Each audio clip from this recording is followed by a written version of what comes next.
my wife prohibited me from showing the boys. She's like, I don't want the boys doing that. I'm like, I don't think you have to worry about that. I think our kids are a little smarter than that. Hey, though.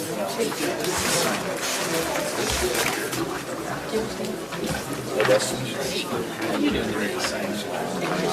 have an extra pen? Yeah. Grazie. Penny charges, penny.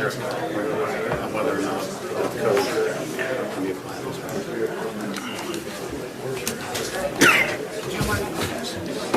Did you invite Elise? Yeah. Oh, look at that. I'm so excited I grabbed two. You guys ready? Sort of. We can take a few minutes if you need to. I'm just kidding. Let's just sit here silently until everyone leaves. I think that'd be a violation of one rule or another, though. I love the fact that you guys are very intuitive as to how things go. Trying to put pressure on us. No, just follow the discussion. See where we're at. And Lance said that there was like no emails or stuff. I mean, I got the one that he sent out this morning, but really? Yeah. Are we recording? We are? Oh, okay. Sorry, I didn't know that. That's recording as well? The camera is recording? Okay, good evening, everyone. Hopefully everybody can hear us. Welcome to our Planning Commission meeting. I would just ask that you join us in a word of prayer from Member Stevens, and then rise for the Pledge of Allegiance, please. Our dear Heavenly Father, we're grateful unto you this evening to gather together to be able to discuss the items on the agenda for our county. We're grateful to live here in this beautiful valley, grateful to be surrounded by neighbors and friends. We pray for thy Spirit to be with us this night as we go through the agenda and the items on there, that we'll be mindful of those who are a part of this, that we'll be able to have thy help in making decisions which will benefit and help us here in our valley. We're grateful unto thee for all thou does. We say this in the name of Jesus Christ. Amen. Amen.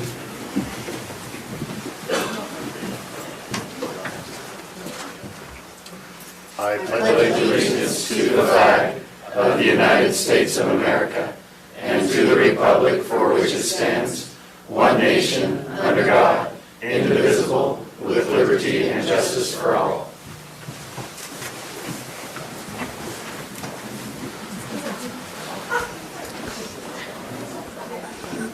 Okay, members of the Planning Commission, any questions on our agenda for tonight? No questions? If so, we'll take a motion to approve the agenda. I move to approve the agenda. We have a motion. Do we have a second? I second. And a second. All those in favor? Aye. Any conflicts of interest from any members of the Planning Commission for anything on the agenda tonight? That's a no. Okay, so we don't often get the public out here, so we do get a little excited when we do. We appreciate you guys coming out with all sincerity. But having said that, there's obviously a lot of room for a discussion. Tonight is all about discussion, so we just ask you as a disclaimer to be mindful of our discussion and our opportunity and desire to hear all of your concerns. So we try and do our very best, because we don't get guests very often, to interact with everyone and kind of explain the process of what's going on. So having said that, tonight we have 3 administrative discussion items on our agenda, and that probably doesn't mean anything to you, but it means something to us, and in the sense that there's no public hearing scheduled for anything on the agenda tonight. What that means, typically if there's a public hearing, when we get to that item on the agenda, we will open it up for an official public hearing, take your comment, and then try and get answers to you within the same meeting. If not, we'll try and get them to you later. But there is no public hearing scheduled for anything tonight. These are all administrative functions. So we do have a public comment period. So I would encourage you to use that public comment period to come up and discuss anything you would like to, either on the agenda or anything in the county in general, good or bad. But if you do, please orderly come up and state your name, where you're from, and then give us an opportunity to write that down. You're going to see us taking notes. We're not texting our friends or anything. We're taking notes, and we're going to try and get you the answers to your questions. We respect you being out here, and we want to do our best to do that. But again, I want to put an exclamation mark next to the point that there is no public hearing for any item on the agenda. So if there's anything you want to talk about, please come up. And also, it's not a dialogue. We just don't have the opportunity, especially with this many folks in the room, to open this up the entire evening for a dialogue back and forth. So just tell us what your concerns are, please. I promise we're going to write those down. We're going to take them very seriously, and we're going to try and get you answers to those questions. Typically, you'll hear the answers to those questions in the form of us discussing, because we don't always know what the answers are, and we're not afraid to say, I don't know at this point, but we're going to find out in many cases before we can move on. We want to make the best possible decisions for the entire county. All of us up here represent all of you and from various places in the county, and we take that very seriously. I just like to tell you that because, like I said, not very often people come out and spend time with us, as you can tell, right? So, having said that, we are going to go into a period of public comment, and I would invite anybody that wants to come up, again, just come up to the microphone that's up there, clearly state your name and where you're from, and we'll write down whatever your comments are. This is our only opportunity to speak tonight. And as a reminder, it's your only opportunity to speak tonight. Thank you. Okay. It's really not that scary, I promise. Hello, Hi. my name's Scott Granger, and my wife and I moved into lot 45 of Trappers Point about a year and a half ago. So I'm here because I oppose the Frontier Estates development. We recently, a couple weeks ago, learned that there's an active landslide area behind our house, and the scarp line actually goes directly through our property. This was never disclosed to us when we purchased the home. We've seen the documentation and the reports that were done during the initial development, and I'm 100% confident that the previous owners were aware of this. They were the original builders and disclosed that the neighbors had some quote-unquote settling issues in their yard, and I'm worried that the residents of the neighborhood are not being properly protected, and all of our investments are at risk. I'm a firm believer that if you own property, you should be able to utilize that property if it does not negatively impact your neighbors or community. I wouldn't be able to dump toxic chemicals on my property, right? There are regulations against that because it would impact the environment and the community. Why should we allow builders to develop on an active landslide area that will possibly trigger a landslide that would impact the existing homes in the neighborhood? So I'd like to request that we do not allow more homes to be developed in that area because it's high risk. And there have been other issues in the Highlands area, and there are homes that are condemned due to earth movement, I've read in the news, and landslide issues. And the previous developers have not been held responsible and have stated that hindsight is 20/20. Well, how many times do we have to make this mistake before we get glasses? Because of the history of the area and the previous land movement, it would make sense to err on the side of caution. And the developers are obviously financially motivated to get this approved and move forward. But we need to protect the people that have invested in the community and live here. Thank you, guys. Thank you.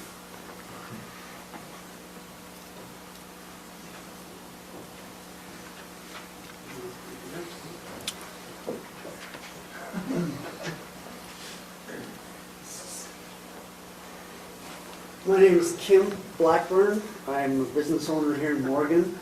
I own a company called Innovative Structural Solutions.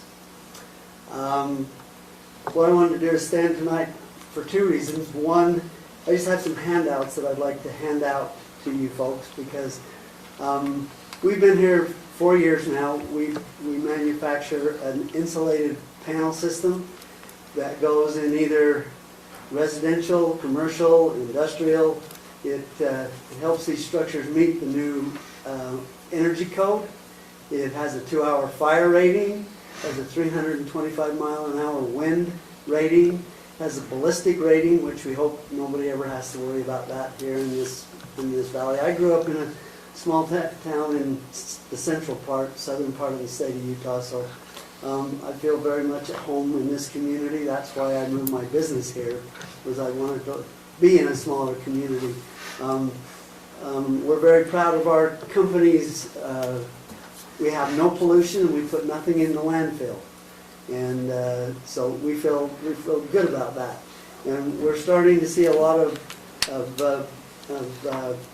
people being interested in building.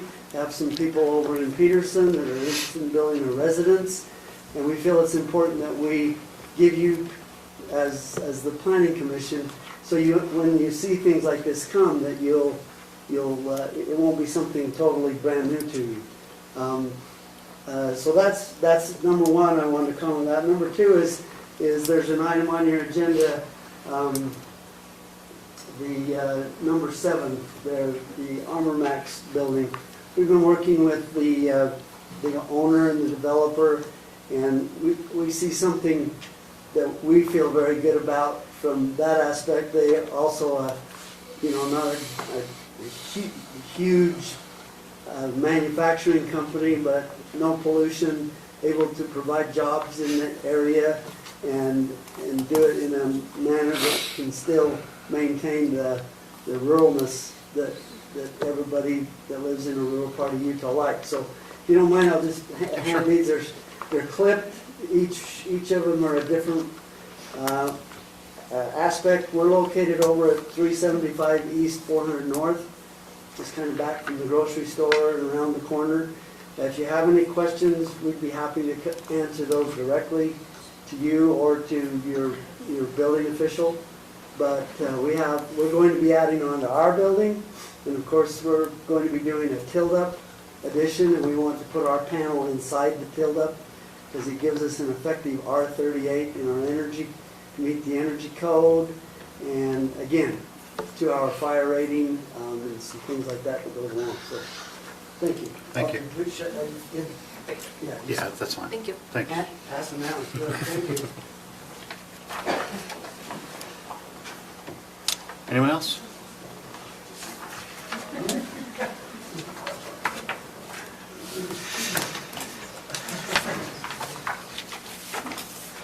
Hi. My name's Brian Birch. My family and I are residents of Trappers Point. I'm here today in regards to the Frontier Estates. I'll be brief with my comments, as you have already heard today. Well, you probably will hear more today, as well as in previous meetings. Detailed analysis supporting why the land should not be disturbed in the area south of Trappers Point subdivision. I'm sure you put in countless hours of reading through hundreds of pages of material that has been provided by concerned residents. This documented evidence includes, but is not limited to, movement in 2001 that was a partial reactivation of a pre-existing landslide, which was modified during development of Trappers Point. A study conducted determined with high certainty that the slide was triggered due to construction despite near normal precipitation. Reactivation of the slide in 2006. EarthTech inclinometers suggest that the 2006 slide extends further to the south of Trappers Point. Previous and more recent geo-studies for this site have identified the area south of Trappers Point as a high hazard site for future development. Not low or medium, but high hazard. The Federal Emergency Management Agency, or FEMA, states that the #1 strategy to circumvent risk is avoidance. The avoidance is what needs to be done with this high hazard proposal, and is what I and my family are in favor of. Members of the Planning Commission, we've seen images of the caved-in backyards of houses along the west side of Frontier Drive following the previous slides. We've read through all the geo reports and studies. I ask all this question. Would you, after receiving all this knowledge, be comfortable with proceeding with this development if you lived in one of these existing homes on Frontier Drive or were purchasing your new home in the proposed development? If the documentation you have read, if this information means nothing, then why are we all here for comment? Please consider the rights and safety of the residents of Mountain Green and Morgan County while you consider this proposal. There is overwhelming evidence. Please do the right thing. Thanks for your time. Thank you.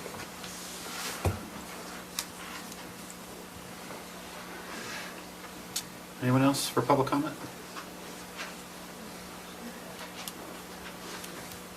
Good evening, I'm Kathy Haas, I'm from Mountain Green.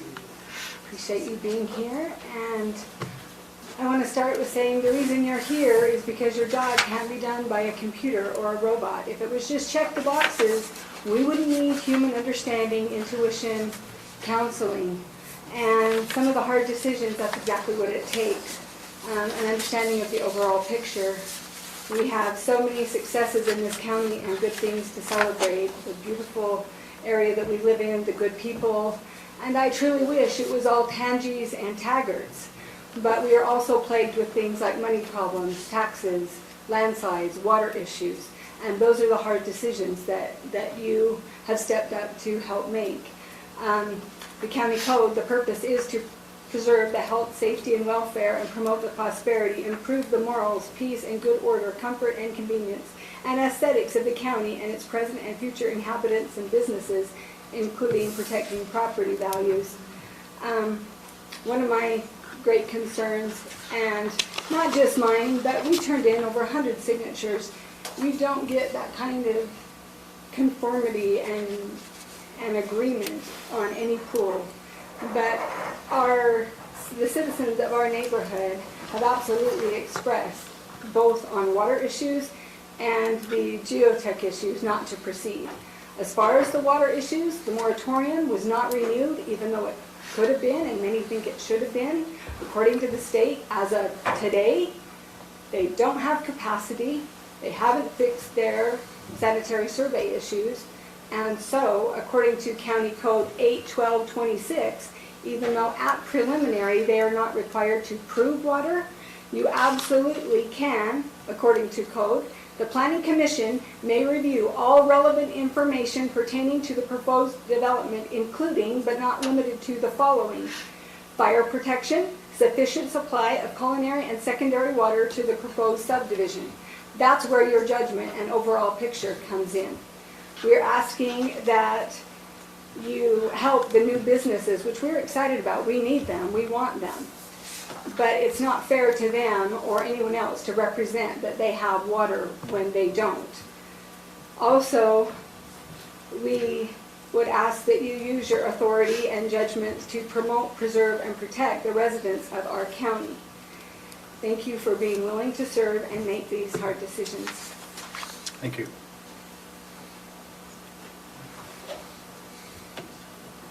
Hi, I'm Ayla Granger. I also live in the Frontier Estates area, and I didn't plan on getting up here tonight,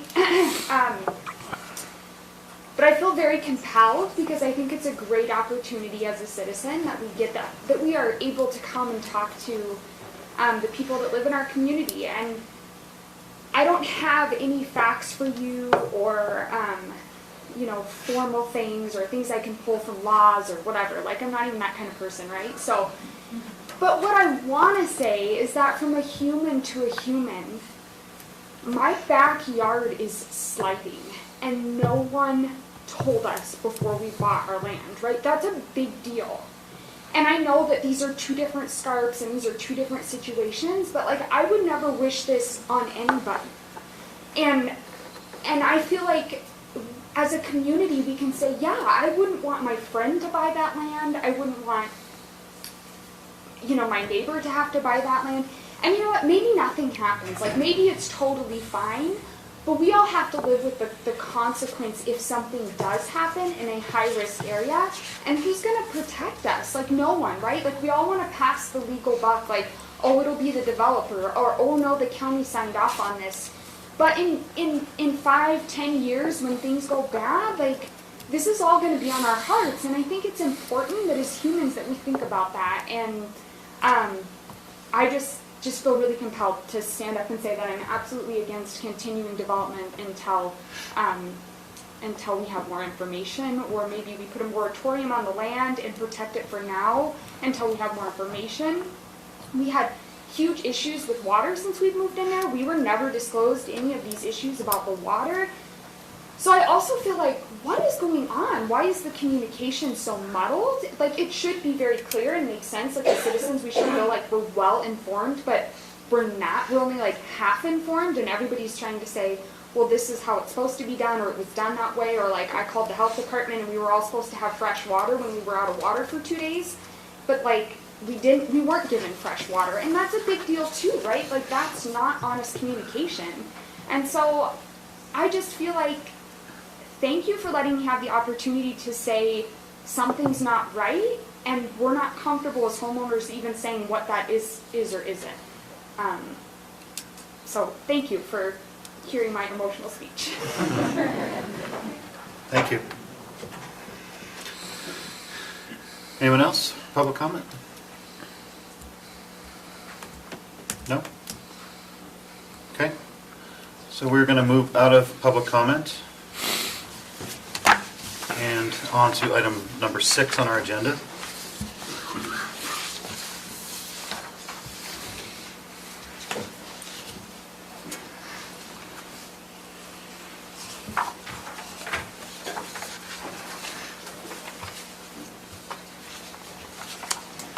Good evening, Lance Evans, Planning Commissioner, or Planning Director.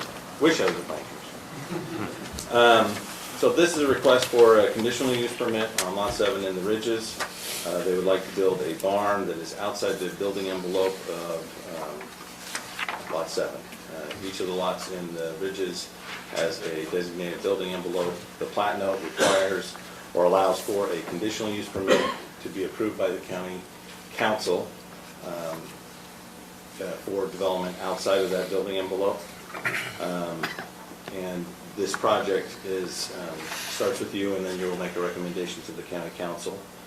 Staff has reviewed it. I'm going kind of quick, but let me hit the lights.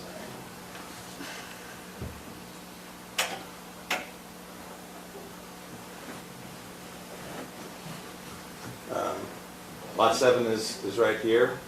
This is the building envelope, and they're proposing to put the barn here. It's gone through the Architectural Control Committee. They've looked at it and feel that it's adequate. Here's the future land use map. It shows it's agricultural. The Ridges was approved as a planned unit, residential unit development with less than 20 acres size lots for the zoning. But in exchange for that, the building envelopes preserve a certain area for construction, and then the rest of the lot needs to remain open. And the plat has this allowance that can be considered. And I think it was put in place to ensure that it was not put in a place that would be really disruptive to the neighbors and that would have minimal impact on the area. So we do have the approval from the Architectural Review Committee. And the site plan layout is kind of hard to see here, but the barn would go here. There's this circle, and the building envelope is further down here. And the home will have to go in there, but just the barn would be outside. We've approved 4 other of these conditional use, 3 other conditional use permits in the Ridges for barns outside their development, and that has been an issue. So staff recommends approval. And with some standard conditions, just that they meet the setbacks of the zoning district. So before we go to questions, it's a good teaching moment since about half of us on the Planning Commission haven't been around for anything in the Ridges. I think the last one was 2016, I think is what it was, right? No, before that, 2013, I think was the last one. So I learned something, if you don't know, that this is, since there's no development agreement, it's a PRUD. The plat amendment for the lots in the Ridges says that you can build out, it says that the open space requirements are contained in the lot. So it's not the subdivision, it's the lot. So the lot itself has to have this open space and this building you know what I mean? Rather than it being the whole subdivision. I didn't realize that was, I've never seen anything like that. So in this particular case, there's plat notes that say, if you want to build outside the building envelope, you need a conditional use permit, and it has to be approved by the county council. Correct. So kind of unique circumstances, and I guess we've approved them before, the planning commission has, but not since I've been here, probably about half of us at least, so. I just wanted to clarify that, because I was very confused as to why we were doing a conditional use permit for a barn on someone's lot, but nonetheless, that's why it is, but I know Debbie, you had a question, but we were looking at the plat notes. Do you want to ask your question? Yes, my question is, since there's a PRUD and open space was taken into consideration with bonus densities and whatnot for the PRUD, and the importance of maintaining that open space requirement, that it may remain the same. So wondering maybe the possibility of adding the condition that the owner must maintain the same open space requirement on the lot, just so that there's not encroachment on the open space, that he doesn't fill his whole buildable area, which will probably not happen, with buildings, plus also outside that building envelope, So so, a condition that would say if this building is, and I want to say it's, I can't think, it's 2,400 square feet or something. If it's, this 2,400 square foot would not be buildable in the existing building envelope, you'd have to provide that Right, much correct. compensation out of the building envelope. yes, The ratio. would stay the same. Yeah, would need to stay the same as whatever the original PRUD requirements were for each lot. The planning commission can certainly put that condition on there and recommend it to the council. Any other questions on this one? Anybody? What do you guys think about what we just said about a condition on just kind of a disclaimer, really, to say that they got to maintain that open space ratio as originally intended? I kind of thought that was part of the PRUD, that they had to maintain the open space in there. That was one of the things that was all based upon. So essentially, the development agreement is the plat, and the plat notes are a little ambiguous as to how, this particular plat note is ambiguous as to how that's maintained. That's the reason why we're bringing it up. It does say that condition A is that you can build in the open space if you apply for a conditional use permit. But it also says that, let me see here.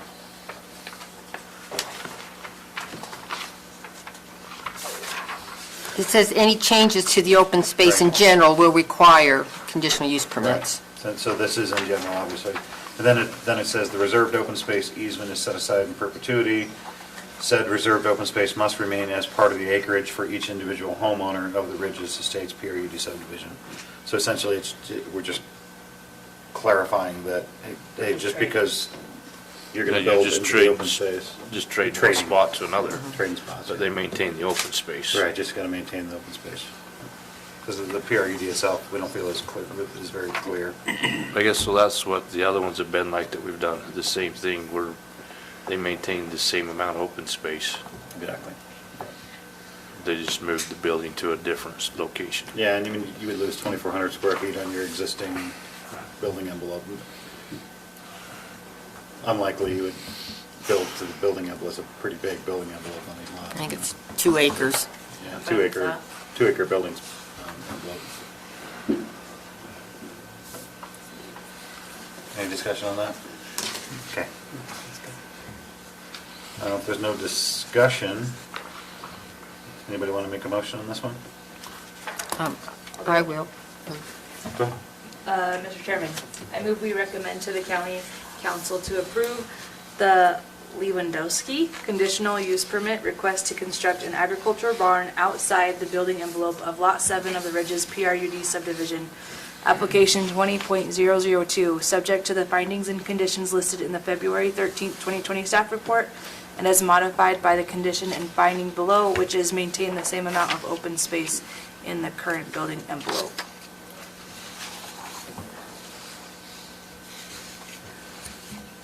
Just clarification on the motion. Yeah, I don't think it's the open space within the building. And Aren't they trading it? Just maintaining that ratio, I guess. So what's a better way to say it? maintain the same open space area requirements on the lot. Yeah, Okay. Does that To maintain make the- sense? I mean, correct. clear as mud? Yeah. Did you get that? Okay. So to maintain the same existing open space requirements that's on the lot. Okay. That's the only additional condition. And I'll second that. Okay, so we have a motion, we have a second. All those in favor of the motion? Aye. Okay, motion passes.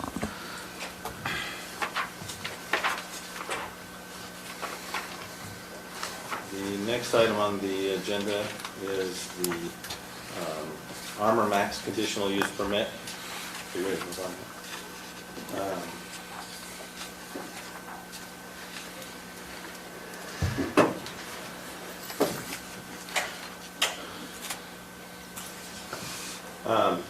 So, that's on the back.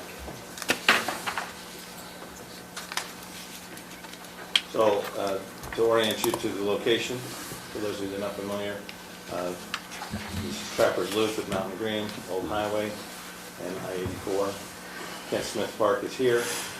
The property is this location. It's 19.21 acres, and they're proposing the 18,000 square foot structure and 14,000 square foot accessory building to go on the site in the bottom corner of the property. I-84 is just off the map here. So they will have a driveway access that comes in from Old Highway, is 850 feet long, comes down to the driveway, and then they will construct the structure, the 18,000 square foot structure, and then the accessory structure here. They have ample parking, there's landscaping. You've seen the building envelope, I'll walk through the building envelope, or elevations. They're proposing to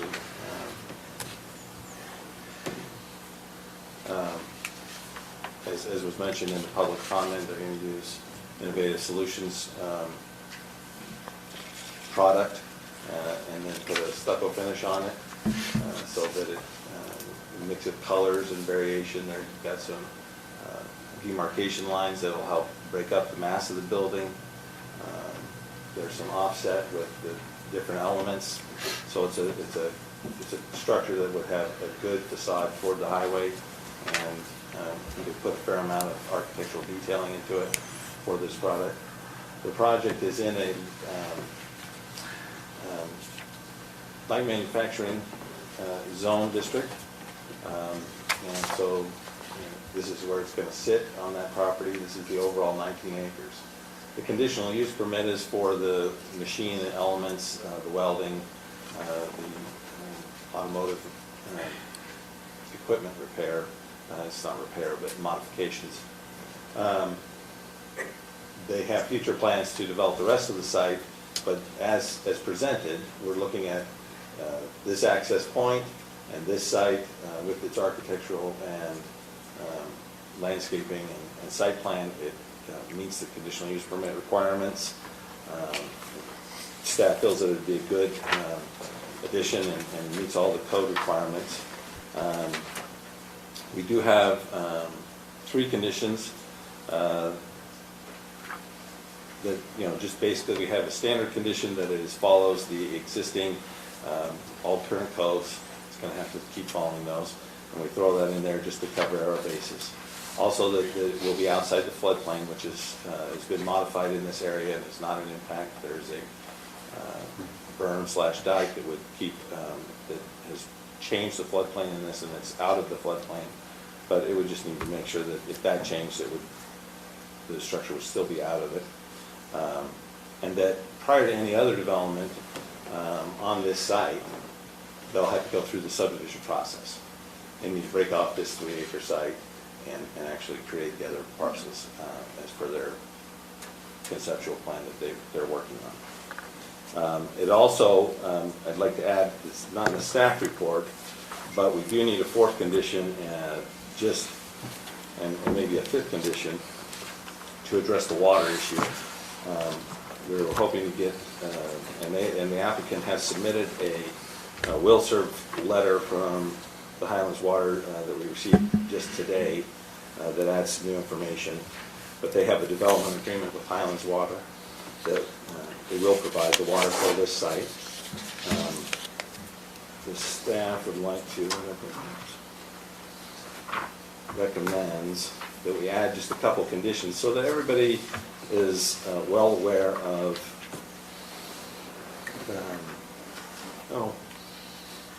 what's expected. In other words, it is very clear in Morgan County Code that they will not be able to get a building permit until they have wet water to that site. And so we would like to add, just so that we're all aboard and know what's going on, 2 conditions. One, that the Highlands Water Company receive an operating permit from the State of Utah Division Drinking Water for the Johnson Well site, which they're working on and have been working on. They would provide the water to this site. They need the operating permit, and that operating well, once it's up and operating, that the flow rates would be sufficient to provide this capacity. And that would have to be verified by the Utah Division of Drinking Water and the county engineer. So I'd like to add those in as recommended conditions from staff. And again, I think it's their intention to do that. No one is saying they don't, but that needs to be done prior to building permit. And so that just makes it really clear and we're all on the same page. Any questions for me? I do have a few. I'll start if you guys don't. And the applicant is here. Okay, great. May have something to say as well. But. Awesome. So we have a pending ordinance for architectural standards for these zones. How does this building mesh up with those pending changes? I did not go line by line in general. I just thought of it. I'm sorry, I didn't throw it at you. No, it's fine. That, I think it's actually pretty close. They've got an indication of their landscaping plan, that they would have sufficient trees, and they have a landscaping buffer. As I mentioned during the presentation, the elevations are articulated. There's demarcation for both a vertical element and a horizontal. They've got other elements such as awnings and cornices that I think add to the building, and I think that meets the intent of it. I don't know that I didn't go page by page through it. Would it be necessary for us to make a condition that they comply, that any architectural details Well, how did they comply? fit with the timeline as complete application with the pending ordinance? Was it complete application after the pending ordinance or before? I'm pretty sure it was after. I don't remember. I would think it was after. We've been working on that for a while. A couple months. So, yes, it definitely was after. So the pending ordinance would apply. But I think this is, going back to discussing the design standards and criteria, it's so that we want to make sure that we established a bar of architectural, site planning, elevations, landscaping, that type of thing. And this product certainly meets that intent. What we were afraid of and concerned about was to get, a 3-story concrete block wall and not be able to say anything about it. And so they. Yeah, I don't doubt that. I just want to make sure that we have an opportunity to look at those, to compare those two side by side. I don't know that I mean, they've done a fair amount of work at this point. I don't know that it would need to put a condition of approval to go back and meet those specific standards when I think they're meeting the intent. So that kind of leads into my next question. So, can you just explain this overall process? I mean, I live down there, so I go by, there's 2 20-ish acre parcels of land there. Okay. And so when I see the yellow signs up there that says, hey, come on out, there's a conditional use permit application, I kind of get the impression that something else is going on. There's been a lot of talk about other development and all that. So what's the point of doing a conditional use permit if the land isn't even subdivided and there's no plan, there's no I just want to be clear for the public's sake that this is it. There's no other development plan application that we have in front of us today. Is that accurate? That is correct. Okay. We have talked with the property owners and developers, and they have the concept for the overall plan. But what they're starting with, they've got demand from, I assume they're pushing this forward because they have demand from this user. It's a high-quality user, it's a self-contained system, bringing in jobs, good architecture, so it's something that the community has been stating in our general plan and our town center zone that we want this type of use. And so they're coming forward with just this building on just this 20-acre lot so that process can get started. I think basically it boils down to that developing this much land, it's almost 30, 40 acres, is a challenging process, and there's a lot of things you have to line up and get together. So we allow in our process for them to do that a little bit at a time. In this case, the use they're requesting on this light industrial or light manufacturing land is a use that does require a conditional use permit, and we look at it. It allows us the opportunity to see their site plan, to see their elevations, and to impose any conditions that we see that we need to address those, their potential impacts. If they brought forward, like I said, a 3-story CMU block building, I'd say, hey, we need a condition that that's going to meet some architectural standards. So that's what the purpose of the conditional use permit is. It's kind of step A before you can even get into any of the planning and And development I think stages. that their next step, and I'm sure that they will speak to this more about why they're proposing this facility first, and then get in. But I just think it's a complex process, and they are within the code to request this and go forward with this at this time. And I think it'll be the beginning of more details to come. Okay. I just want a clarification. I mean, we're doing a conditional use permit on a piece of land where there's nothing there yet, and it can be confusing to the public. I just wanted to clarify that. But we have to get this before we can even think about doing anything else. I don't have any other questions. You guys have questions for staff or? How tall is this?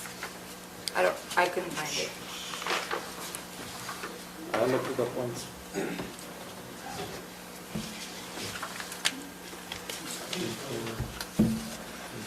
The If you can, highest we- point will be 29 feet. 30? According to the elevation that we have, top of the wall is 29 feet from the ground level. But that's what's in the elevation drawings. Any other questions? I just have a question. I probably should know the answer to this already, but I have questions about the water again. Would you reiterate for me exactly what's going on with that? So what are our requirements at conditional use? I love how Haley asks for, this is administrative, so we're looking for a checklist, right? What are we required to look at conditional use at this stage? For water? That's my question. Water. Well, so we're looking at, is this a viable option? Do they have these elements that they need? They have service, they're in the service area for the sewer district, they're in the service area of Highlands Water.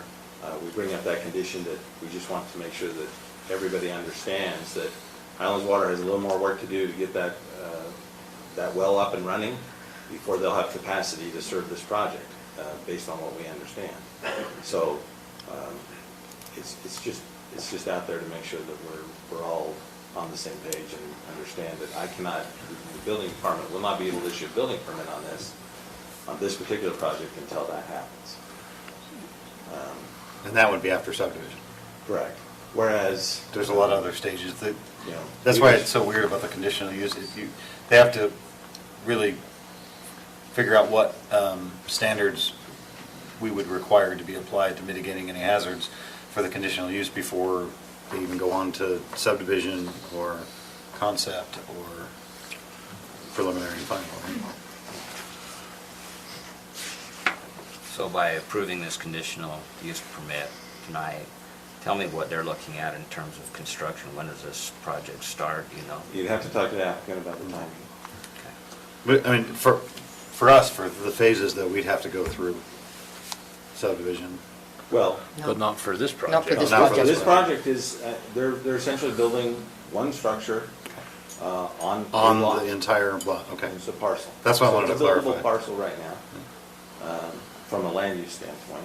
We need to make sure that the conditional use allows us to look at some other elements and ensure that that's compliant with the community standards. So sewer, water, architecture. And so we've been able to look at that through the conditional use, land use permit. And they provided that information. Lance? So question, is the Johnson well, is it up running, working with the Highlands Water now, or where's that at? According to the Division of Drinking Water, it is not up and running. It needs to obtain an operating permit.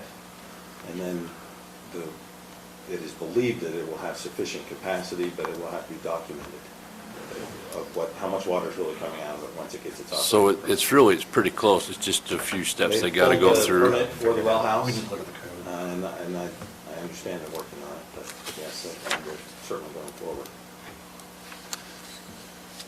So I mean, that's one of the things that will dictate when this project can start too, is when that's approved. Well, it is, yeah.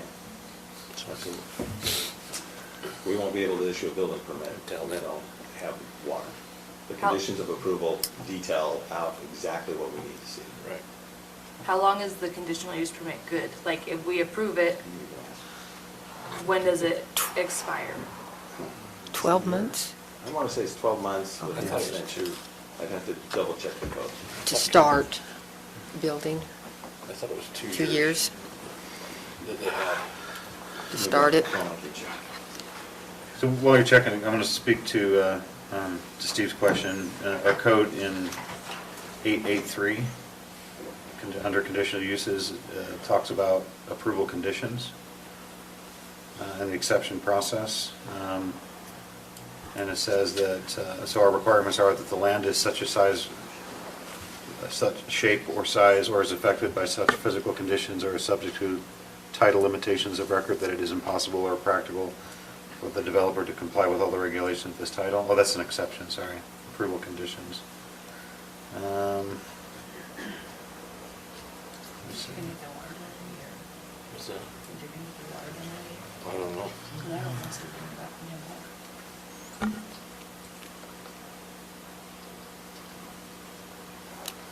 Mr. Chair, while you're looking that up, I kind of have a question for the Planning Commission. We do have a pending ordinance, and I think it's up to us whether we want to hold them to the pending ordinance or not. I'd like opinion. The architectural standard. Are we okay with the application as it is now? There's, so Lance said that the building was stucco, and what I'm looking at here says that stucco, EIFS, and untreated concrete block may be allowed by the Planning Commission as an accent or secondary material only. So, is it stucco or is stucco We need just? to hear from the applicant to confirm that. Okay. So, I mean, this would be a sticking point. We don't have to hold them to it. Right. Lance, can you help us with, where in the code are we looking for our checklist for this application, for lack of better terms? So you're in Chapter 8, well, Title 8, Land Use Regulations, Chapter 8, Conditional Uses. There's the 884 is the performance standards, which are kind of a higher level, and then 885 is general standards for conditions. So this is different than a normal conditional use permit in that it's kind of like concept and conditional use permit all wrapped up in one, you know? That's where I'm struggling with what Steve is asking about. What do we need? Well, concept plan is a subdivision ordinance, so it's not a concept plan, they're building one structure on a 19-acre parcel. And that's really all they're asking for. So everything that we would normally look at, and I think that's where I'm struggling a little bit. Everything we would normally look at, because the conditional use would come before us, is a staff level decision for building permit. You know, do you guys have water? Do you have sewer? Do you have all No, the those things? 884B talks about sufficient water. 884B, conditions pertaining to health and sanitation. It just says a guarantee of sufficient water. Okay. And wastewater disposal.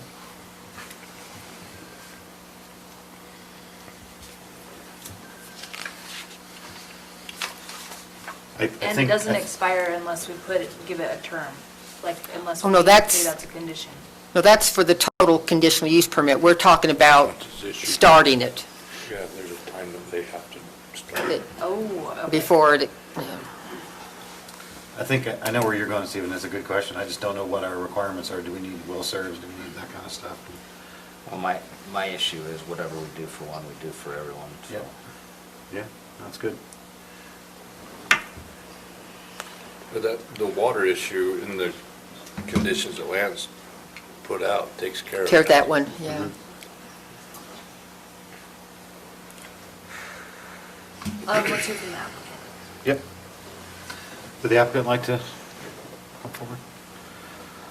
Good evening, I'm Val Paul, I'm from Mountain Green, raised in Morgan. It's good to be with you tonight. Thanks for giving me a minute to talk a little bit about Armor Max. Jeremy Yagi is the property owner with HCA Investments, and he's out of town, so he's asked me to jump in and help out. So we've had the opportunity to work with a lot of the community members there. There's a lot of excitement about what's going to come after this.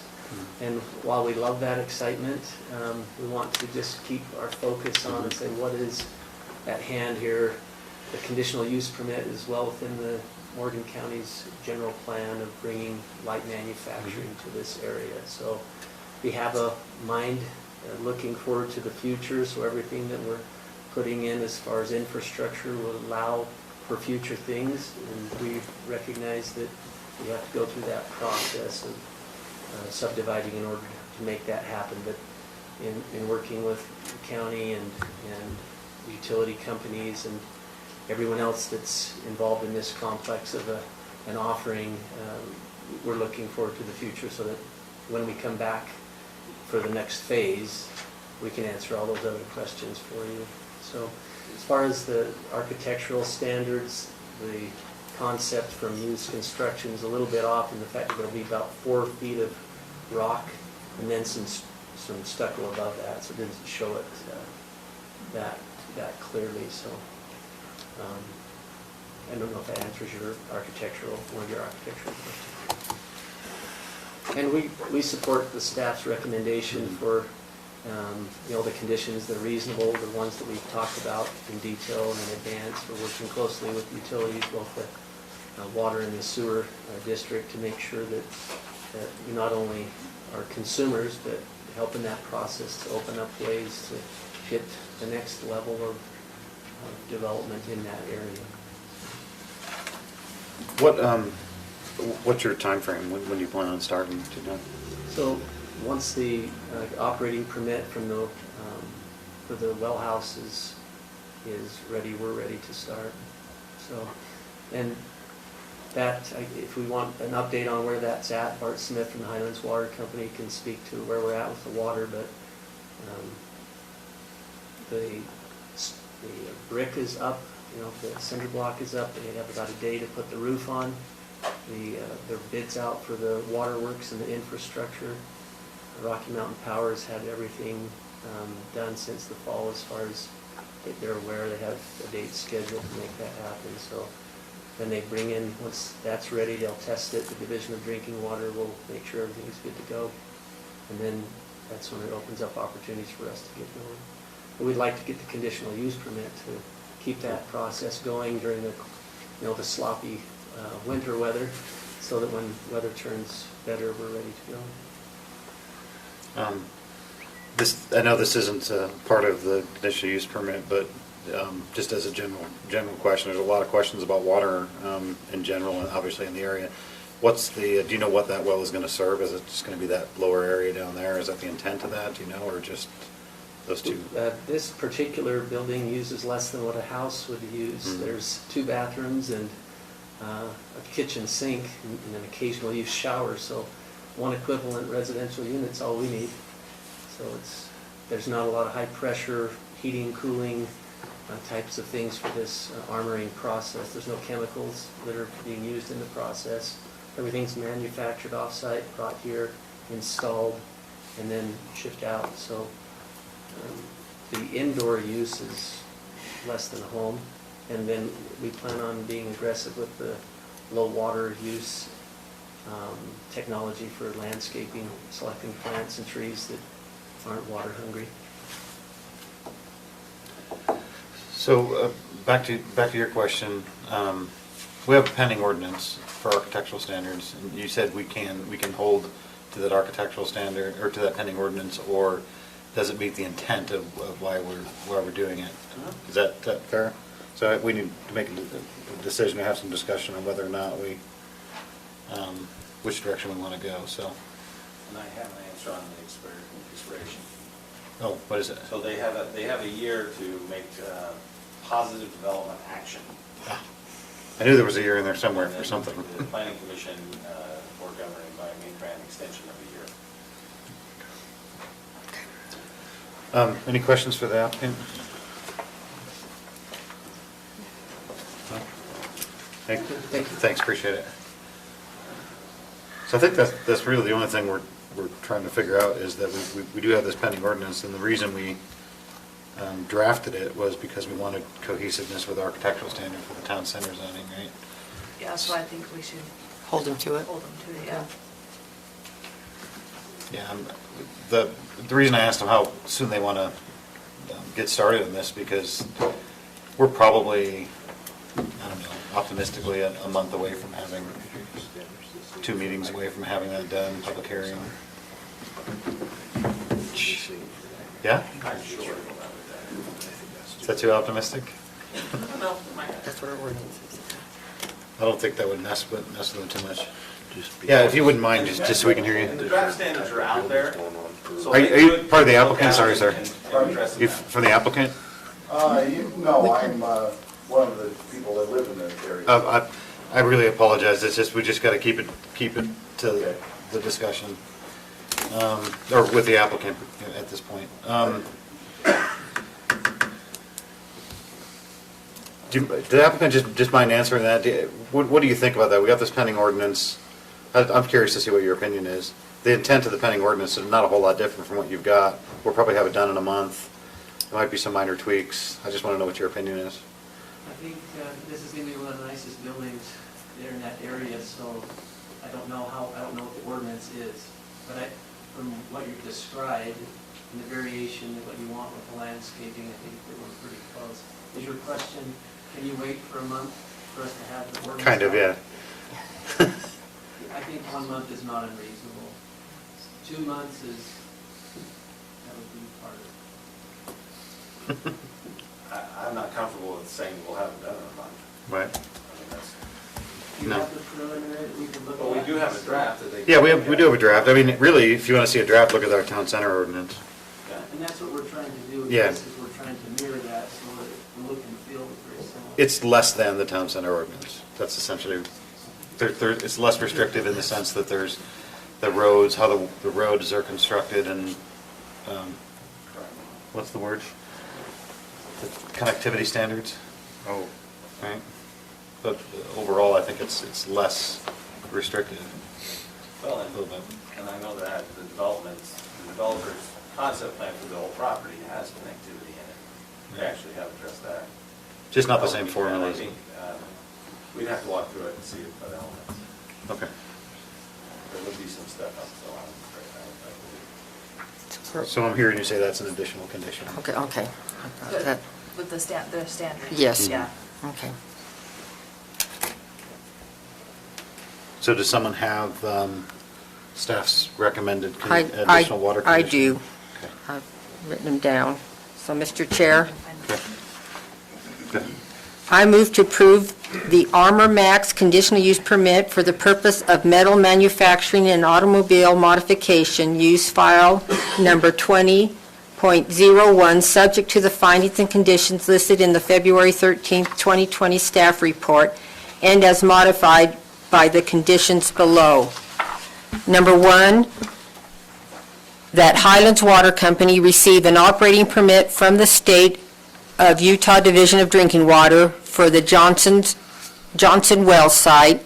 Number 2, that the Highlands Water Company demonstrate through capacity tests verified by Utah State Division of Drinking Water and the county engineer to provide sufficient source capacity and determined to be sufficient, so showing a safe yield and capacity to the proposed CUP in addition to all the current service requirements. And number 3, that the building comply with our pending ordinance for commercial architectural standards.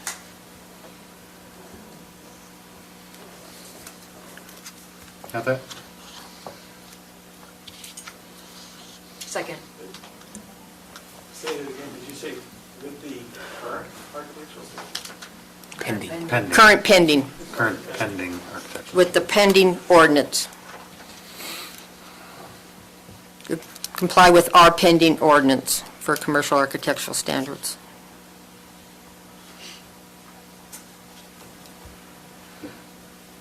Okay. Did you guys get it? Okay, we have a motion. We have a second? Second. Any discussion on the motion? All those in favor? Aye. Motion passes.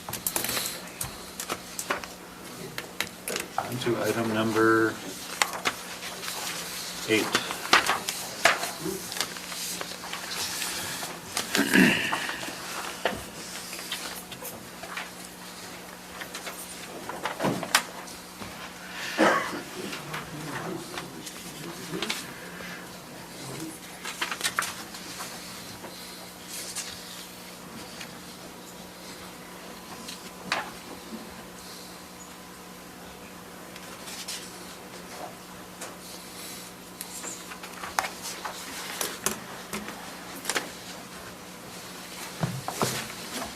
This is a request for a proposed 4-lot subdivision preliminary plat application for Frontier Estates. It's located at the south end of Frontier Drive, just south of the Trappers Point, thank you, subdivision.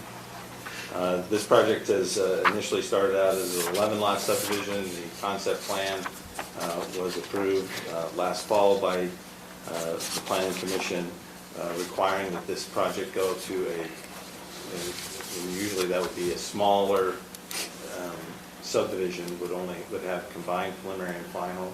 It's very important to note that the condition of approval for the concept plan was that they go through a full preliminary plat application process, which goes to the Planning Commission and then to the County Council for approval.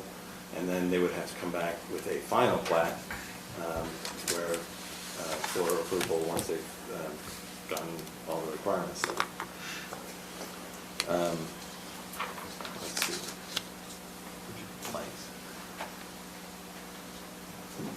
It's off of Trappers Loop. I think we're all familiar with the location. Just north of Mountain Green. The zoning in the area is RR1 with RR10 to the east. So RR1 would be 1 acre lot minimum lot size in this subdivision. The future land use map in the general plan calls out this to be for village low density, which is half acre lots as a high level standard. And then further to the west, it's rural residential, which is 1 acre lots. Staff has looked through the project, through the code, and addressed the elements that are required. This is the plat as we're looking at it now. The existing Frontier Drive would come down and it ends here. The project would be extending that road. I believe it's 900 feet. Having a turnaround at the base. They're proposing these 4 lots. This area immediately south of Trappers Point would not be part of the development. They are proposing to have these building envelopes as the only location for any type of activity. There's numerous plat notes, 8 to be exact, discussing how the elements and any development is contained in those, that there's no development allowed to the west. The north is to the left on this site map, so this is to the west down here. There is a creek that runs in the bottom. Through the concept plan application, generally speaking, geologic hazard issues would be addressed in preliminary plat. But due to the concerns of the neighborhood and the area, the planning commission directed the applicant, and the applicant did their geologic hazard work prior to that. So they included their geologic hazard study and investigations with their concept plan. That went through vetting with the county staff, a county engineer, a county geologist. We also included the 2 people from the state geologic survey, Steve Bowman and Rich Gerard, to help us with that. This is the same team that we used to develop our geologic hazards ordinance that we have adopted in November of last year. And so we had all those eyes looking on it. The recommendations that came out of that project were to add the plat notes that we've discussed, specifically that the project is in the geologic hazards area, that the property is landslide prone terrain, and landslides have been identified on portions of lots 1 through 4.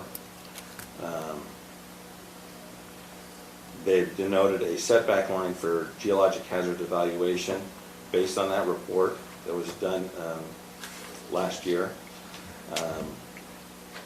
And they've asked, basically everything is moved back. The plan requires it to be moved back 25 feet from that point.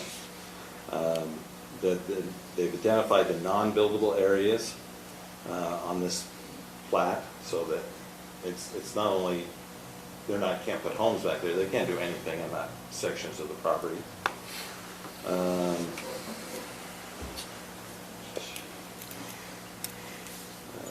They would require that any STARPs or geologic hazards areas would be identified by a geologist on site. That any work to the bed or banks of the stream within twice the bankful up to a maximum of 30 feet on either side of that embankment of value elevation requires a stream alteration permit from the state engineer's office. And that if site grading significantly changes the existing grades or raises the site grade by more than 4 feet, the county, prior to the issuance of a building permit, will require additional stability assessments. So those are the plat notes that they have proposed and need to have put onto the plat. Jump into the county engineer looked at reviewed the plat. They had similar comments to the fact that the plat notes need to be followed. A roadway cross-section should be shown. It currently shows up here future lots. That would not be part of the plat. The plat would be this slightly darker line for this property here. So it would be the road essentially and these 4 lots. We need the addition of stormwater to be shown conceptually, the stormwater improvements, and some changes to what those standards are. And then the turnaround at the base would have to show 110 feet. So there's some modifications that need to happen there. Let's see. The other issue that we heard about in public comments is the water company and its capacity, similar to what we've stated already on the Armor Max conditional use permit. Highlands Water has met the requirement, and the developer has met the requirement, which is for a service agreement. Highlands Water has provided that service agreement and says they will serve this property. They, in that service agreement, identified that the Johnson well site, or as it's referenced in the letter, the WS005 well site, would be part of that capacity. as we talked to the Division of Drinking Water, that well site is not ready yet. And so they need, again, as we kind of discussed, and we've added in the conditions here, that the Highlands Water Company received the operating permit from the State Division of Drinking Water for that site, and that the Highlands Water Company demonstrate through the capacity tests verified by the State Division of Drinking Water and the county engineer to provide sufficient source capacity. So not just get the operating permit for the well, but does it have enough water running in it that we can serve these additional lots? And that would be the requirement there. To some of the concerns that we heard in the public comments, it's a very difficult situation. There's been significant impact to the Trappers Point subdivision, the homes there, and so that is why we've gone and had so much geologic hazard work done. The project shows, and the new studies have identified, that landslide that is of most significant concern is this line here, and it comes up and it ties into the road. It actually ends slightly before the road, and so the applicant has removed any lots on that portion of the property, and so that's dealing with that. And this is just the information we have from professional geologists, professional geotechnical engineers, and then the two representatives from the State Geologic Survey have all looked at this, including the county engineer, and have said that, yeah, the plan that they have with these mitigation and these requirements will make these significant, should protect us. There's no absolutes in life, and but based on all the science they can possibly gather, the work that they've done, the trenches, the test pits, the borings, they've identified the soils types, and this is what they feel will function, and that we should be able to build inside these envelopes and not have any issues. One other condition of approval that I neglected to include, that I'd like to add at this point, is that we also met with the state engineer's office, specifically stream alteration, and they requested that grade control structures be installed along the creek below to prevent erosion.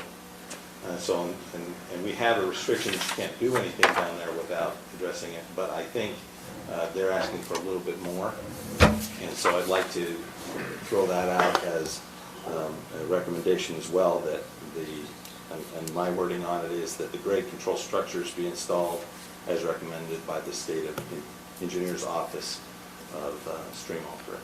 Well, it's a long title, but the stream alteration part. So that we're going above and beyond in another element and requiring that, and hopefully that would slow any erosion that might be an issue in this. Can you repeat that again? Sure. The grade control structures be installed as recommended by the State Engineer's Office. I'm just going to leave it at that.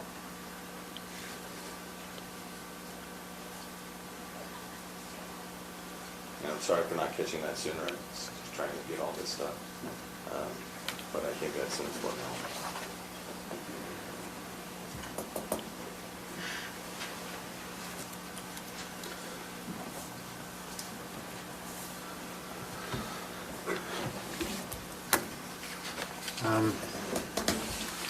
Does anybody have any specific questions for staff yet?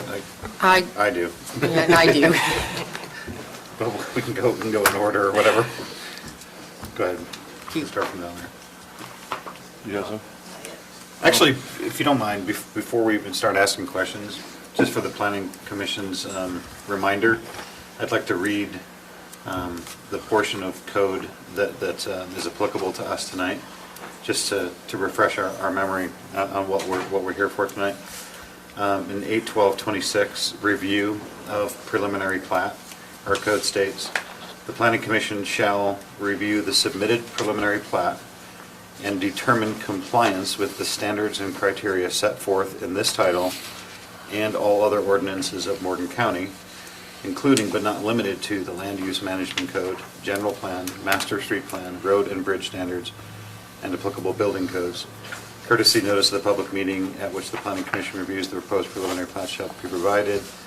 The Planning Commission shall make findings specifying any inadequacy in the application, comma, non-compliance with county regulations, comma, design and construction standards and/or engineering, comma, and the need for any additional information which may assist the Planning Commission to evaluate the preliminary plat. The Planning Commission may review all relevant information pertaining to the proposed development, including but not limited to the following: fire protection, sufficient supply of culinary and secondary water to the proposed subdivision, sanitary sewer and septic service, traffic considerations, and the potential for flooding, etc. The Planning Commission shall submit its findings and recommendations regarding approval or disapproval of the preliminary plat to the County Council for review and decision. So that's our charge for the night, to review this, and we have a checklist essentially in the previous chapter of this code for preliminary plat submittal that I'll ask staff, we'll kind of go through as a checklist just to see where we're at. I just wanted to kind of give you an idea of that's what our focus is tonight, is to measure that against that standard. So the question is, does it meet the code? Right. Okay. So you want to start over here with questions? That is my question, is does it meet the code? Okay, so we can, I think, let's put a pause button there and we'll get to it and we'll run through the checklist. What questions do you have? Just a couple. One, on those other sites in the Trappers Point where we had the mudslides and that, was there geological surveys and stuff done on those prior to it?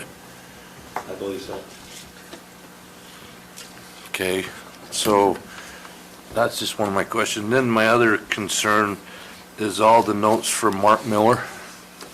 It seems to me that there's 6 things or almost that need to be taken care of that are not. So where are we at with that? Well, I think there are things that can be completed prior to the final plat. So these all these conditions of approval, in particular, all engineering comments addressed. Number 3 is a condition of approval. Those elements would have to be addressed and approved before the final plat could be approved. But we don't see final. It goes straight to the That's correct. county council. So then it says here we can't have 2 future lots of development. Is that the ones on the other side, the east side of the road? Yeah, it's just to clarify, yeah, over here it says future lot. And there's, I just want to clarify that they're not part of this subdivision application.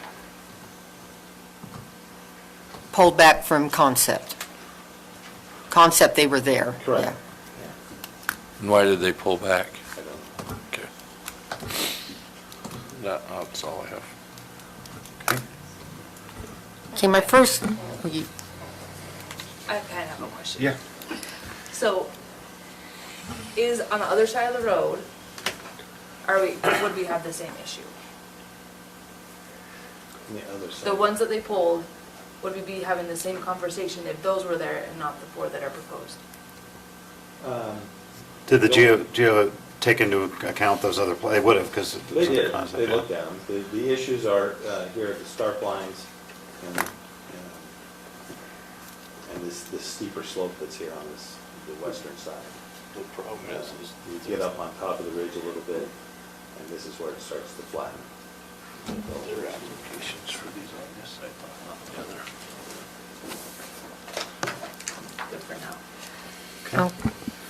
okay, my first question is kind of a basic one. The request is made by the Joanne Smith Family Partnership. And I believe they are the ones that submitted the application. But on our plat that we received, there's 5 owners listed. Do all owners need to be applicants, or can just one of the 5? You have a Stuart Barlow Corporation, do they not have a say? The applicant has provided staff to address this issue. They've provided that they are the majority owner and controller of the property. There's multiple ownerships multiple people own the property, Okay. but they are the majority and have control. Okay. My question, I had talked to you a little bit earlier, if you could bring up that map that had the red dotted line on.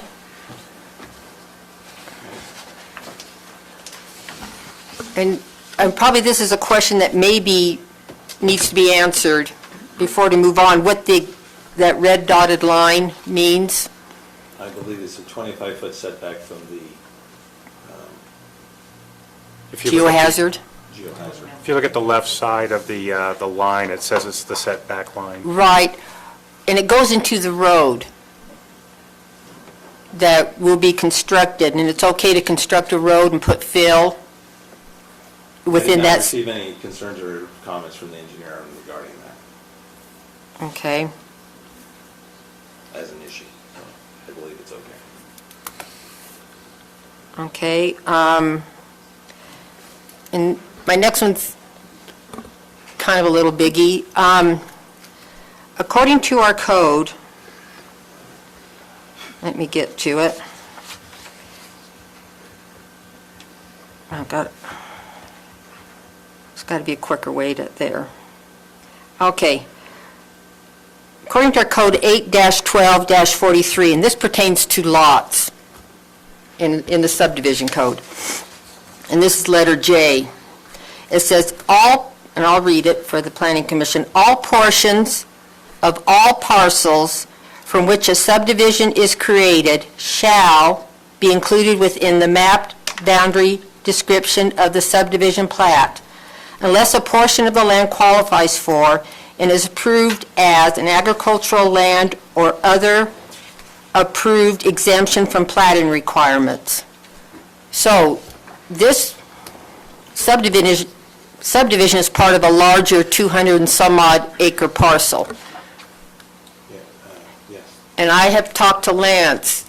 According to our codes, you can't have remnant parts of the parcel. The whole parcel has to be part of the subdivision. That whole thing is the 200 acres? Right. I believe it's 260, I want to say. And the way, according to our code, a bona fide agricultural subdivision, which is not, it's not platted, but it is surveyed and recorded in the recorder's office, separates off that main parcel as agricultural land, just leaving the boundary of the subdivision in place. And I feel that needs to be done prior to preliminary, so that these lots meet, the subdivision meets our code. But when were you in 8-12? 8-12-43J. And it talks to all portions of all parcels from which a subdivision is created. It needs to be included in the map boundary description, and the map boundary description just has those 4 lots, and not the rest of the ground. So just to clarify, you're saying that they would need to do an agricultural split of that area? Prior, yeah, before preliminary is given, yes. Yes. That's me. And then the other question, is it Giroux, is it a French pronunciation? I have a hard time with English. Okay, I'll call him Rich Giroux. Back in August, when they came for concept, one of his recommendations was to add a plat note regarding fill restrictions, and I don't see that plat note. So I'd like to maybe, I don't know, has something come in? Yes, so condition 8 is add plat notes 1 through 8 from the preliminary final submittal. So their initial, they had submitted an initial document that had 8 plat notes. That did not make it to this revised drawing. And I didn't get that clarified and worked out with the applicant. But they had in that number 8 of that plat note. It's on page 41 of 63. Right, I see that, yes. So if the site grading significantly changes the existing grades or raises the site grade, they will have to do, and I think that's what Rich was getting to. is that if they come in and add to the load or change the load in the building envelope area, then we need a new slope stability analysis. So if they want to put, as you read that, if they want to put fill in, like to fill for that road, they would have to come back if it's more than 4 feet? Yeah. Okay. It's important to note that also while we were on site, that generally speaking, when they put in a home, the load becomes less. The geologist said that the dirt weighs more than the home does. So when they dug out a basement, they've actually lessened the load on it. So just FYI.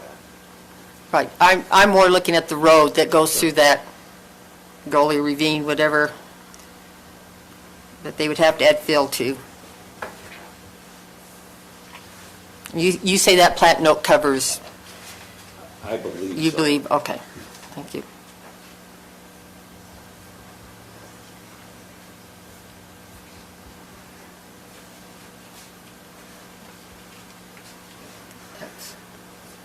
That's it for now, thank you.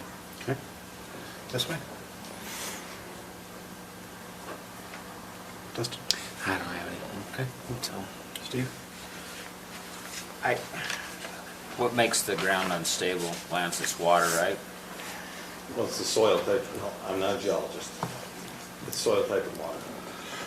So as long as there's no additional water, it remains stable? I can't say that.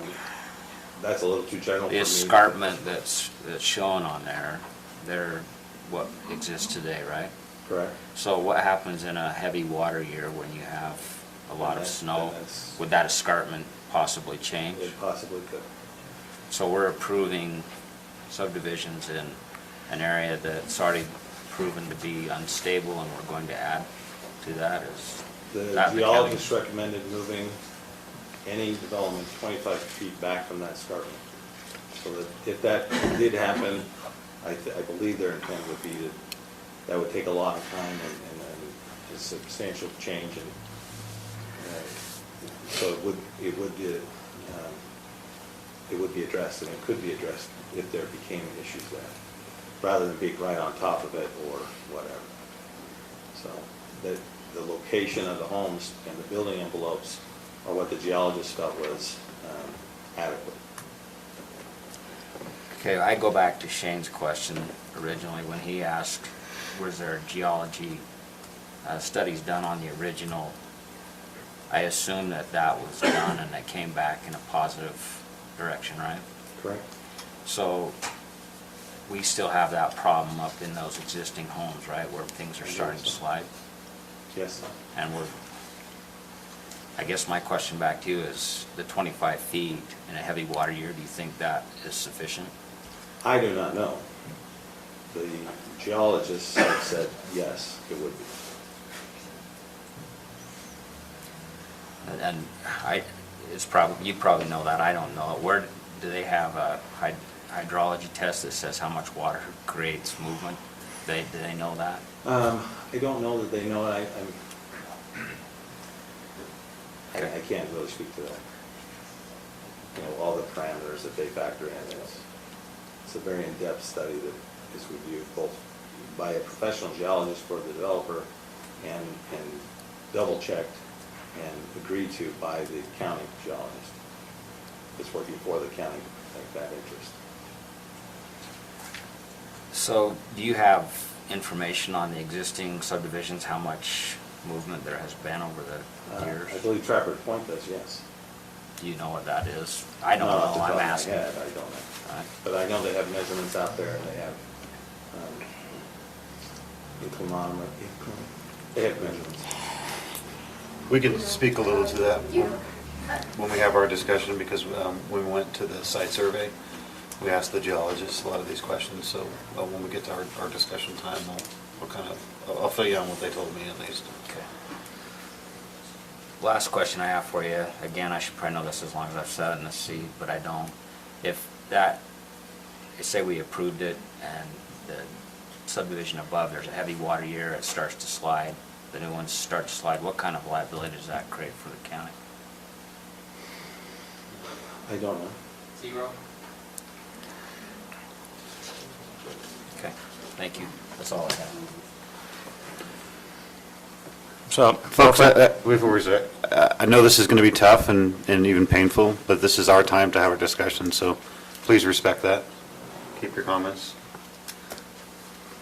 referencing what Member Sessions was talking about on the setback line there, if you look at the plat note that was put in on page, on our thing, 41 of 63, plat note number 4, says that no structures, landscaping, irrigation systems, utility lines, or septic systems, if in use, it shouldn't say should, it say none should may be installed or constructed west of the setback line.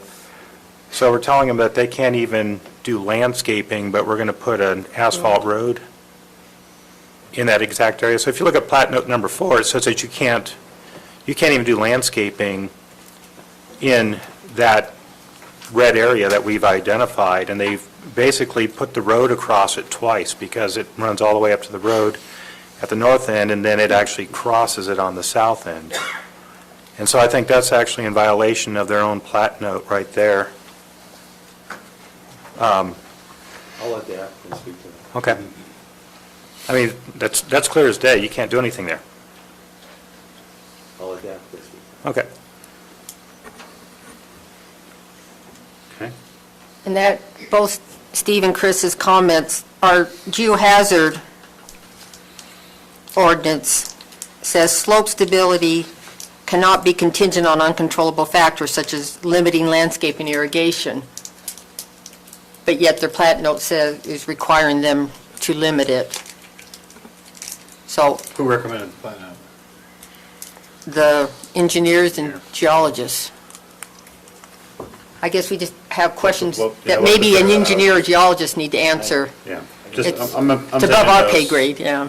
They drafted our ordinance as well, so I have to figure out what that conflict is. What they meant, yeah, what they their meant by that. intent. I have the answer to that if you'd like it. Yes, So I please. spoke to the geologist about that exact topic and the interpretation of that. They stated that uncontrollable factors, what they're putting on the plat is a controllable factor. They're moving the buildings back. There's no development in those areas. That's a controllable factor, and that's what that code requires. Okay, thank you.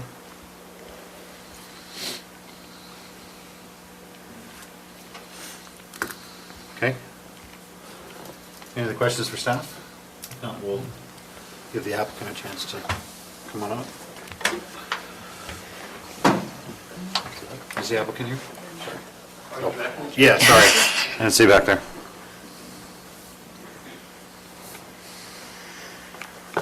Kirk Smith, Bart Smith, representing the Joanne Smith Family Partnership.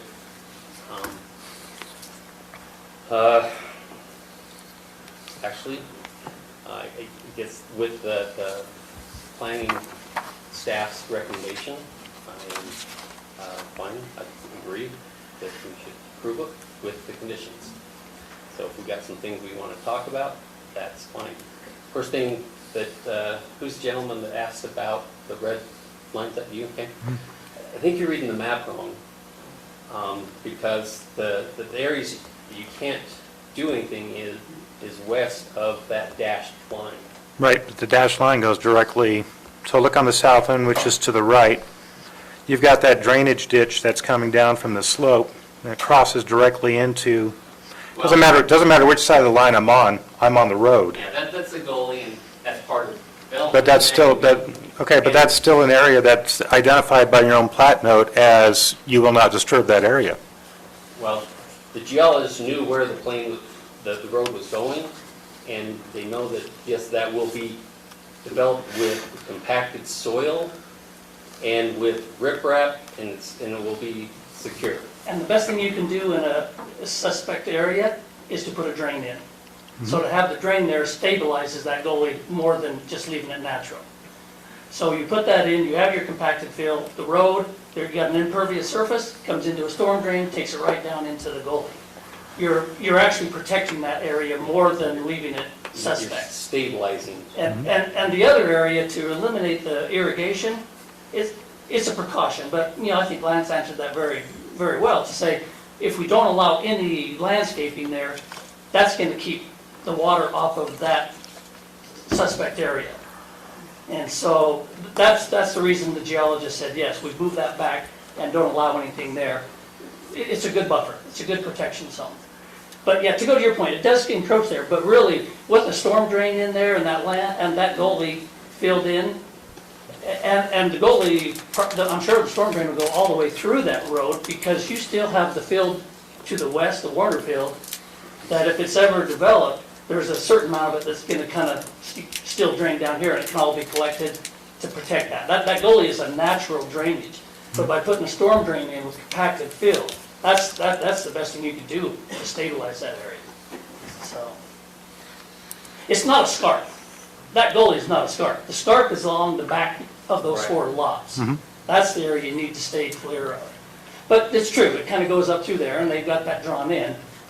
But they wouldn't say, no, you couldn't touch that if they knew a road was going in. And they knew the storm drain would be there, and it actually will shore that gully up. Up on the north side of that also, the do not build line goes all the way up to the road. Does that line extend whatsoever? Because it's not going to just end. So if you look on the north side of that, That just went through there, but that's identifying the buildable area. Okay, you get right here, but that's also, that's not part of the subdivision. it's also, it's not just a do not build area, it's a do not disturb area. There's a big difference No. between the two. You're not allowed to do landscaping or anything in those areas. Landscaping in that setback. They did say that. It's beyond the escarpment that you cannot do any disturbing. So in plat note number 4, it specifically reads, the setback line is denoted on figure 3 of the Geological Hazards Evaluation Report dated March 26, 2019. We'll do some ellipses. No structures, landscaping, irrigation systems, utility lines, or septic systems, if in use, should be installed or constructed west of the setback line. They're not talking about the escarpment line, they're talking about the setback line. Yeah, well, when I talked to my geologist, It doesn't matter what your geologist is saying, this is what the plat note says. Okay, all right, that's fine, we'll do that. There's be no landscaping there. We still have a buildable area that would give sufficient area, and there would be no landscaping in that area. Okay, We'll follow the plat, that's not a problem. so, Well, then there can't be a road there. and there can't be a road there. So either the platinum has to change or the red line has to change. okay, we can change the red line. The road is not landscaping. The road will be an impervious surface that's gonna protect the ground. Does that not make sense? If you've got an impervious surface there with gutters, whatever water comes down there is going down into the catch basin, into the storm drain, and not penetrating off into the hill. No structures, landscaping, no structures, Okay? landscaping, irrigation systems, et cetera. I mean, you're going to fall, I'm sorry, I know. I I know. understand your question, and certainly for our discussion. Sure. So the question to the applicant is, in this case, So, well, it's not so much a question, I guess it is a question. How is this not a structure? How is this not landscaping? How is this not an irrigation system? Do you consider a And- road a structure? Does it have rebar in it? So then, is it an irrigation system? I mean, if you're basically taking water from one side to the other. But the other thing is, up on the left side, of that also, Lance, that line terminates right there. Does that line continue? No, that's just an arrow that says the setback line, and this arrow pointing to where it ends. Yeah, which is Right. on property, so it Okay. doesn't go into the road. It doesn't go into the road there, Okay, so that does not extend at all? no. Okay. Can we get that verified also? Yeah. Yeah, it does match, please, yeah.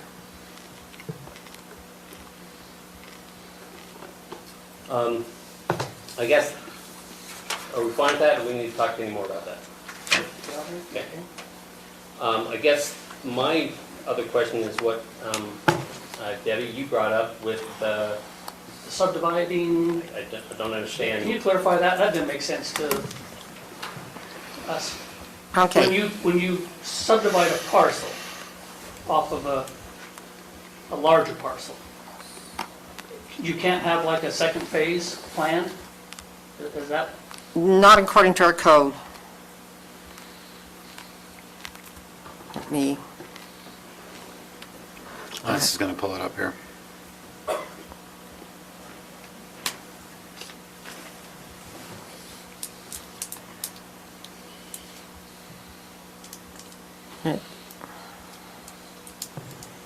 It's 8/12/43.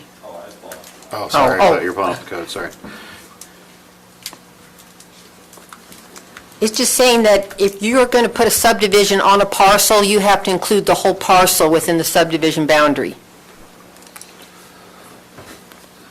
And the way to get, That's the way the code reads. that's the way the code reads, and the way to get away from that is to do an bona fide agricultural subdivision. And it is, again, it's not done through a plat, you don't go through us, you don't go through the planning office at all.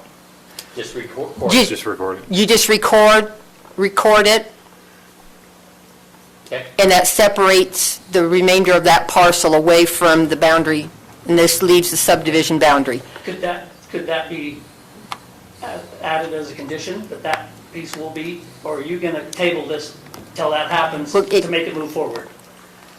Could that be a condition, that that piece? Yeah, I mean, that's what we plan on doing anyway. It could potentially be a condition. We'll have to discuss that when we see. Okay. Would you like any more, are you okay with the water, or do you need a little more information on where the water company sits? Are you okay with that? So, until we get to staff, we're gonna run through this thing like a checklist just to make sure we have the application in order, so we may ask you again. But I just want to keep this thing moving along. Any other questions for the applicant on any of these things?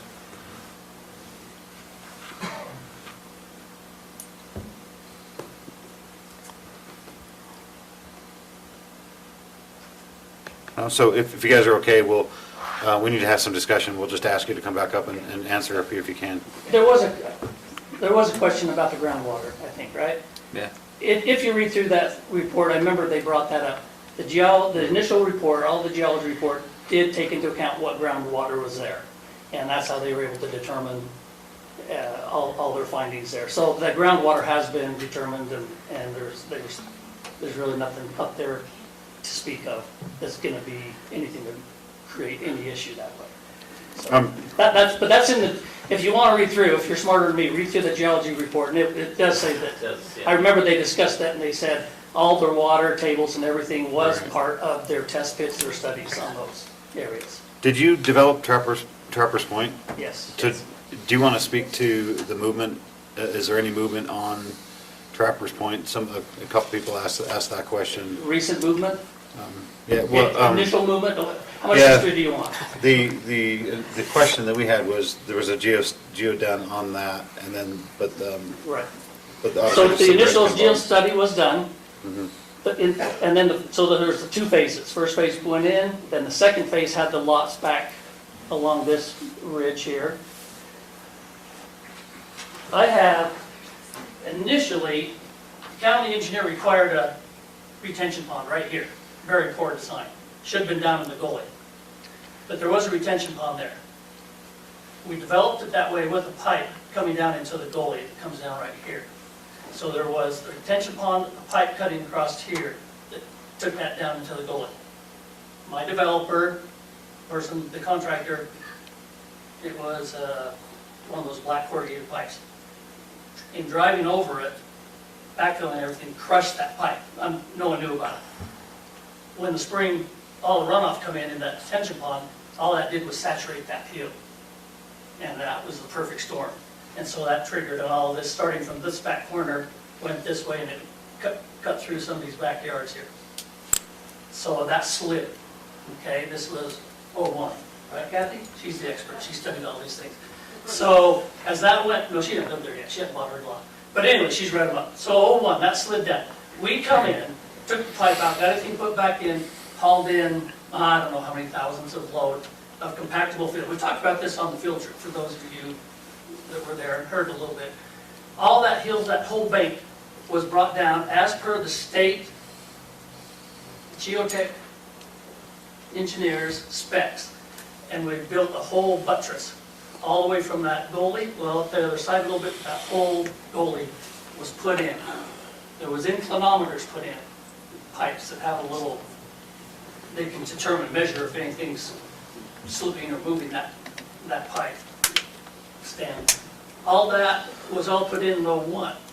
As everything settled in, this is all compactable field. But as all that kind of settled in, some of those inclinometers have moved enough that you probably can't read them as it settled in.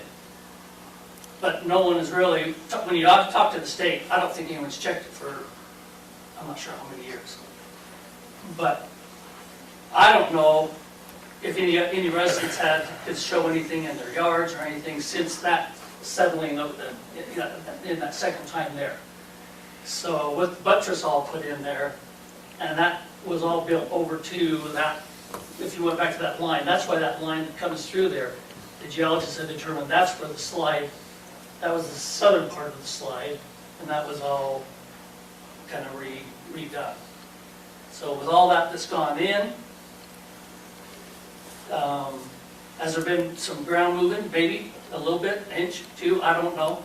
I don't think there's enough that anybody could say, I've got a gap in my yard. This home, I had to come in, I built this home. I had to come in and put helical piers to secure it. And then we brought all the fill in, secured all the yard. Some of the people had to re-landscape on some of that, but as that happened. That was because of that crushed pipe. Now, had that pipe not been crushed and have all that water concentrated in that hillside, the worst thing on marginal hillsides is saturation of water. Land drains, things like that is the absolute best thing you can do to keep your ground stable. So that was, unfortunately, the cause of all that. It wasn't just because there was one wet year.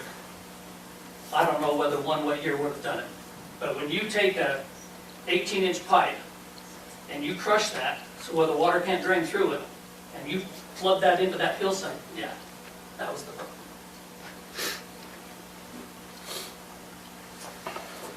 Thanks for that, I appreciate it. Yep.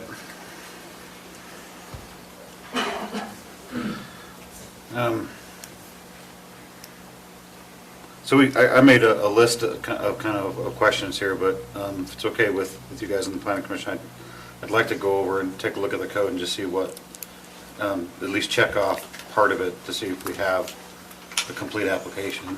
That's kind of the first thing we would do at final, or at, excuse me, a preliminary anyway. So,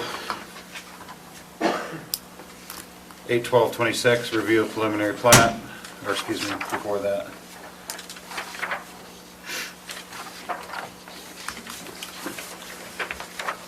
(8/12/24), preliminary plat submittal. Staff, if you can just kind of, if you don't mind going through this with us, just yes or no that we have it, just so we can kind of help move along. Number one is the vicinity map, drawn at a maximum scale of 1,000 feet to the inch. Do we have that? Yes, and so that second column there is the staff comment. Oh, okay, thanks. Complies, modification required, and then COA is condition of approval that would apply to make sure. Okay, so thanks for bringing that up. So A for vicinity map complies. B for certified boundary survey of the subject property. So Debbie's question about whether or not the boundary needs to include the entire parcel, is that So, modification required? that did not address Debbie's concern. This was simply trying to clarify that the two lots that said future lots are not part of this. And so that's the modification that staff has to. So your question, Debbie, for B, does your question, It's part of that. is it part of B? Yeah. I think it relates to, yeah. Yeah. Okay, so there's a question right now, I'm just trying to get through it. So C, preliminary plat, you've got complies and requires revision. So most of those elements are available. We wanted to make Conditional sure that no stuff on there to COA. address that.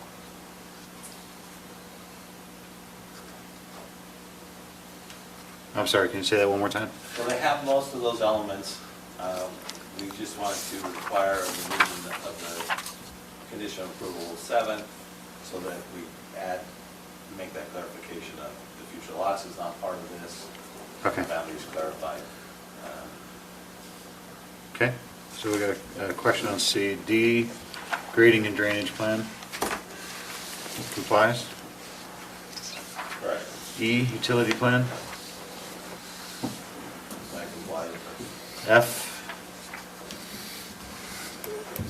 geotech soils report. So yeah, majority of these, but and actually the applicant had on their initial submittal, it just got dropped, the conditions 4 through 8.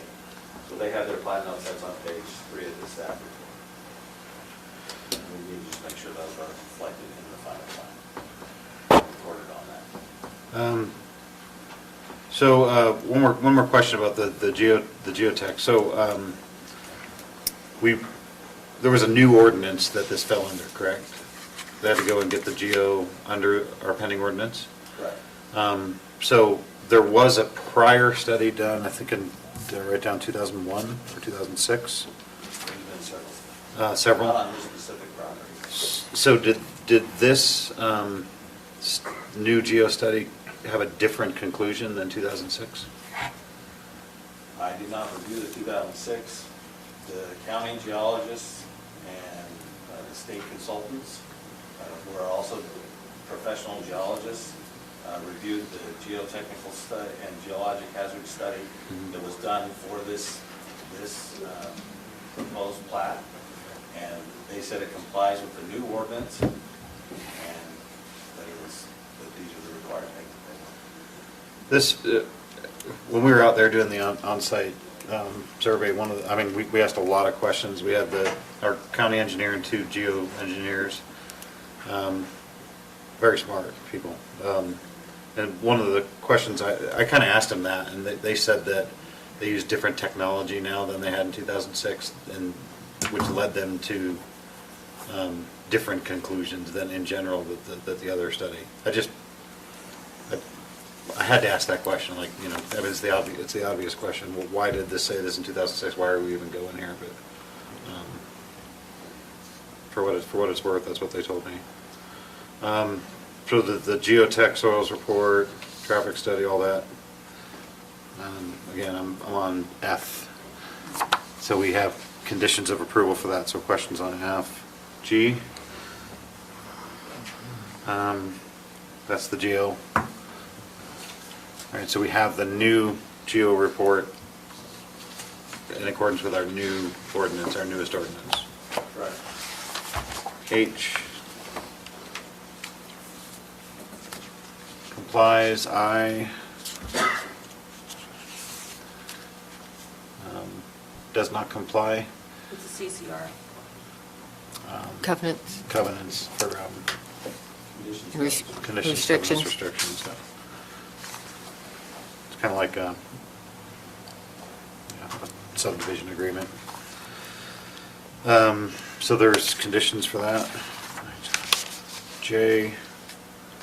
Electronic copies of all preliminary plat drawings in AutoCAD. K and L apply. J, K, and L. So we have questions on B, C, D, F, H, and I. Is that correct? I mean, I was just doing the tally. In the staff report, yeah, there's elements that we feel need to be addressed with conditions. Okay, I'm just trying to paint a clear picture. Clearly, this is a sensitive decision. I want to make sure that we're very clear as to what our role here is tonight. That's why I read the review of preliminary plat specifically from our code. And our job is, again, to make findings specifying any inadequacy in the application, non-compliance with county regulations, design and construction standards, and/or engineering, and the need for any additional information which may assist the Planning Commission to evaluate the preliminary plat. The Planning Commission may review all relevant information pertaining to the proposed development, including but not including all the things that we talked about. So, and then we have to submit our findings. So just want to be absolutely clear as we go into our discussion what our role is. Any questions on that? Okay. So let's start our discussion. First question that I wrote down, grade control and stream.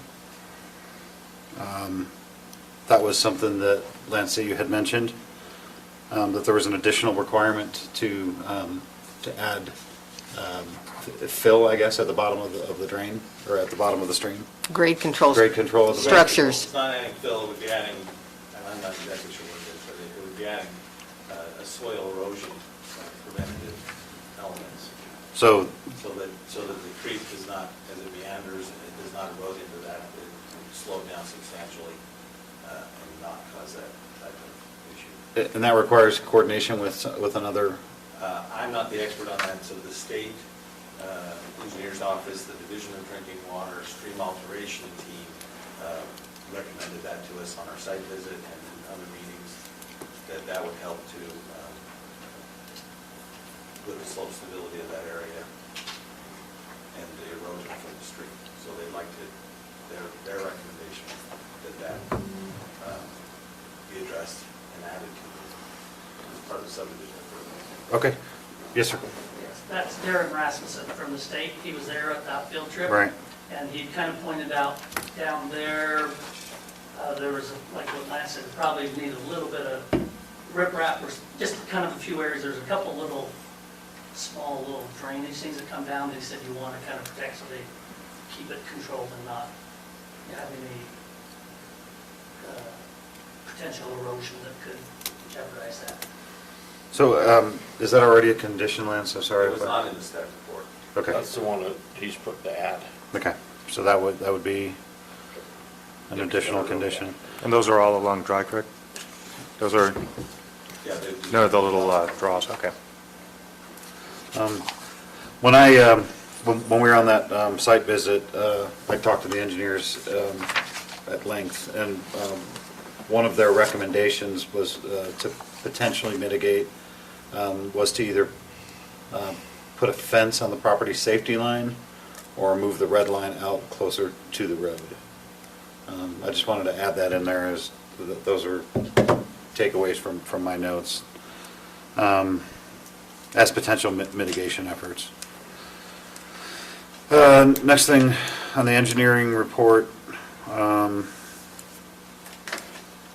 never mind, we addressed that one.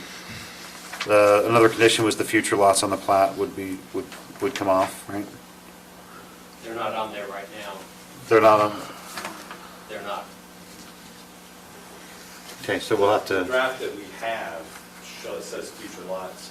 okay, so just an application thing, we just gotta make sure that it's not on our, And so the final plat won't say that. okay. So final plat wouldn't have those on there. No, the final plat, I mean, if you look at it right now, it's the bold line is the plat boundary. He just put up there where, in the concept, we had 6 lots, we had the 2 lots right there. He just said future lots, because we're putting the whole road improvement in. And so that was included in this with the 4 lots.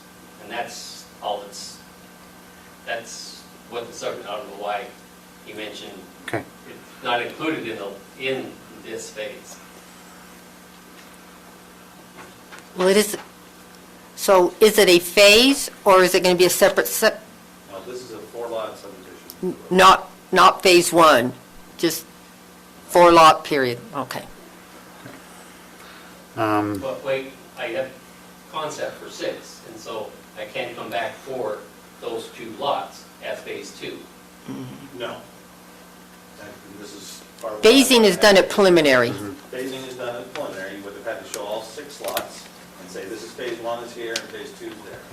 So those would have to be in another subdivision. Okay. Again, we're just trying to make sure we're all on the same page. A phasing plan would have had to be included with the preliminary plan. Okay. And if it was included, then they wouldn't have to break off into that agricultural parcel, The right? the rest of it No, would there's still, have yeah, to. there's still the whole. It's like 268 acres in the parcel. There's the question with the road. I know we've had a lot of discussion about that, but I'm not an expert. I'd like to see our county engineer chime in. And Geologist. And geologist to give us help us make the best decision. There's the 81243J, 268 acre parcel, ag split. Let's see, did I miss anything? Oh, then the question, did you get your question answered, Debbie, about slope stability cannot be mitigated by irrigation, et cetera? Yeah, I guess. Okay. I just wanted to give you guys a good foundation of, hey, this is where we're at, these are the things that we're talking about, so. And there's the big question on water, and I want Lance, Water. he has 2 conditions in here regarding the water. And just to clarify, you're talking about sufficient source, not only for these 4 lots, as well as the CUP, but for the existing customers. They still have to, That condition, we're only talking about this subdivision. no, but in your condition, it says, Sufficient source. For- this. in addition to all current service requirements, so, Well, because they're under but it's, capacity. according to the Division of Drinking Water, they are under capacity for their service area currently with the number of connections. So but we are not putting a condition on this subdivision that has to be fixed. That is outside of our ability. But how can the state say it can do 4 more if it, And I don't mean to get into semantics here. No. but This subdivision is what we're talking about. Okay. These conditions and these approvals. I think that they will both happen together, and you won't get one without the other. okay, We're just talking about they have to provide the operating agreement, get the operating agreement from the Division of Drinking Water, and that the flows in that well are documented to provide sufficient to cover this additional, these 4 lots. I think that would also include the rest of it, but that's not what we're doing here. Is that just because? but that's the state's call. Is that just because of preliminary, or are we just not at the point in the process where we need evidence of capacity, or what? The code requirement is for a service agreement with service providers, for utilities. Dominion Energy, Rocky Mountain Power, Mountain Green Sewer District, the Highlands Water Company. So they've all given letters that state, yes, we will provide service. With Highlands Water, there was some concerns that were brought up to me by Division of Drinking Water that until the well is completed, they don't have capacity. And so we would they wouldn't be allowed to final plat until they have wet water. But we're just making sure that we're really clear that that condition has to be met. They have to have the operating permit issued by the Division of Drinking Water, and that well needs to be producing enough water that they can meet their needs. And the state will sign off on that. That would be the requirement, yes. So, I understand that, but the last part of 81226A, what we're here to do, is to, the planning commission shall, back up a little bit here. The planning commission, may review all relevant information pertaining to the proposed development, including but not limited to fire protection, sufficient supply of culinary and secondary water to the proposed subdivision, sanitary sewer and septic service. So, according to our code, it is a relevant discussion of whether or not there's sufficient culinary supply, right? To this subdivision. To this subdivision. Right, and that's why, yes. That's your well-served letter. And the code requirement specifically is a service agreement. But yes, we need to make sure there's adequate. So it's not going to get final platted until there is wet water, the pipes are in and it's there servicing. It's a question of whether we want to require that at preliminary, which we can.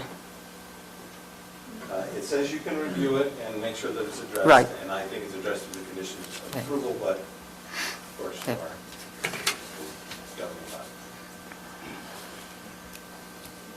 Yeah, it says we may. Just what it says. So, okay, so that's where we're at. Where do you guys want to go from here? Can I request a 5-minute recess? Yes. Good I'm call. going to recess for 5 minutes. Yes, we're on recess for 5 minutes. We'll be back here at 8, let's say 8:40. Hey, Lance, we're not the governing body, are we? I thought we were a recommendation. Okay, just making sure. You don't want to have her. I'm down to 10. I didn't want to. For the recommended bud. I'm down to 10. Are you? You're not USB-C on the dog? No. Yeah, in this case we are. No, this was. That's what I'm saying. Normally we would be, but we punted. No. Yes. This is one of the ones that you're supposed to punt on. Sometimes 4th and 1's a good time to punt. And sometimes it's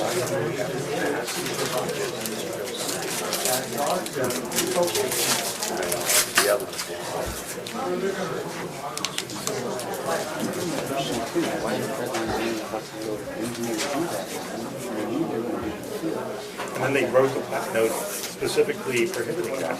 It's like, it's fine. You want to move the red line? You can do it. You want to get a, you can't have a plat note directly. The only question I have on that, I mean, and it's, rather than going into it. Yeah, you just did.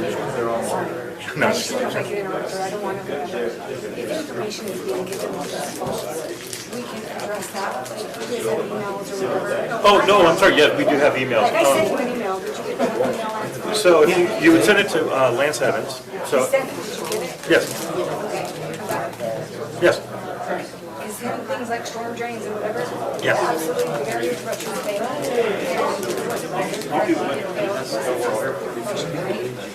Right.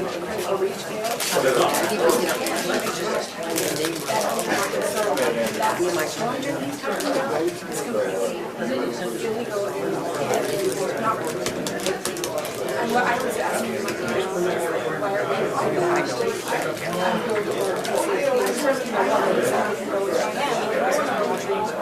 Right. What's that? Yeah. I wouldn't.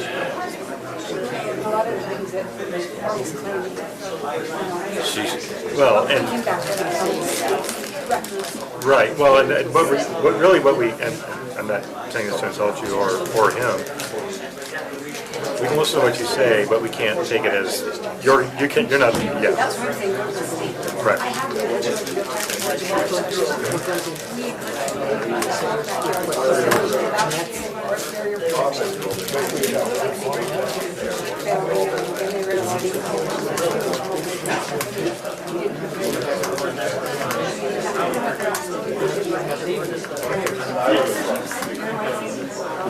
Right.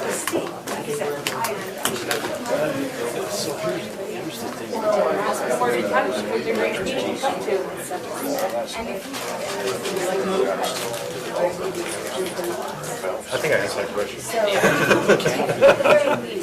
Yeah.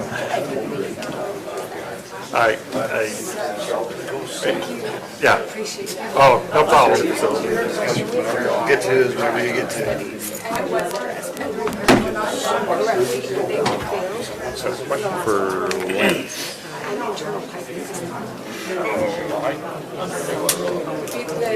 What they found is this ground underneath. So, and that's all I know. Okay, fine, but I'm gonna put my jacket on the floor and just lay down.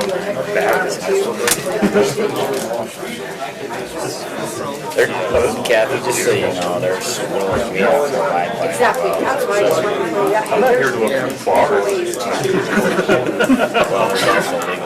They meet these checklists here. But if you have your judgment. It's like with,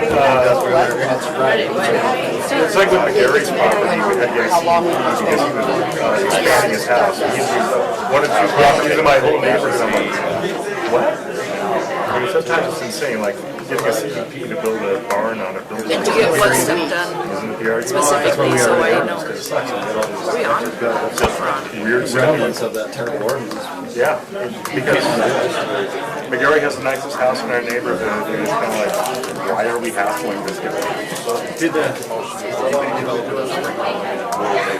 I haven't been up there lately, since the beginning of the winter. I have not, I couldn't tell you.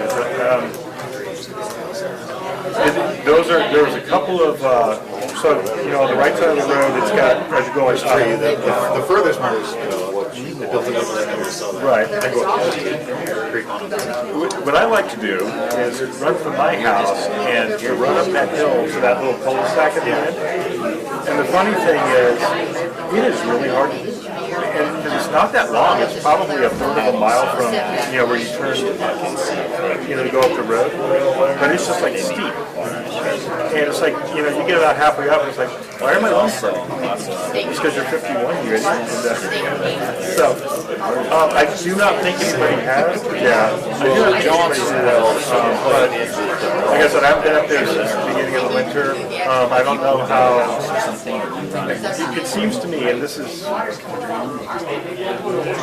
haven't seen any slides. 2 minutes. It seems to me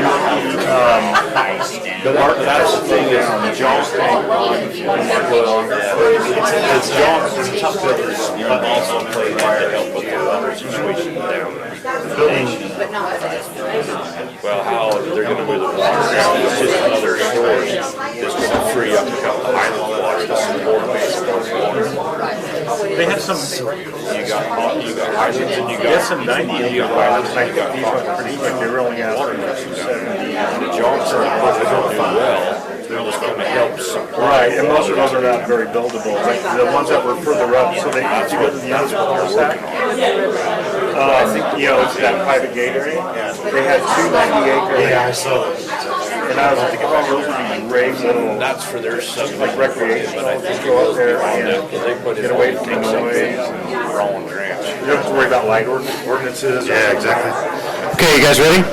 There's some going in. So there's quite a bit going on with that. Okay, folks, we're going to get started again. Thank you very much for your cooperation. They're usually Only 2 hours left. Okay, I wasn't sure if anybody was listening. Just kidding, an hour and 45 minutes max. Okay, everybody, Planning Commission's back. So back to this item on our agenda. We've had some discussion. Do you guys want further discussion? Where do you want to go from here? I think we need some clarifications from the engineer on the setback lines. They still need to get their parcel split off. Okay. And there's still things on this list, on our checklist, that are not checked. And the purpose of this was to make sure that the checks are checked. Okay.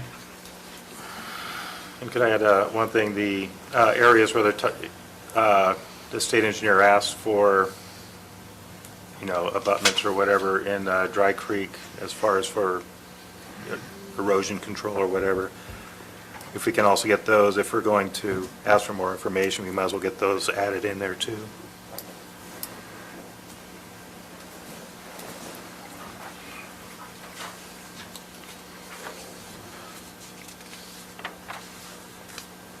Mr. Chairman, Yes.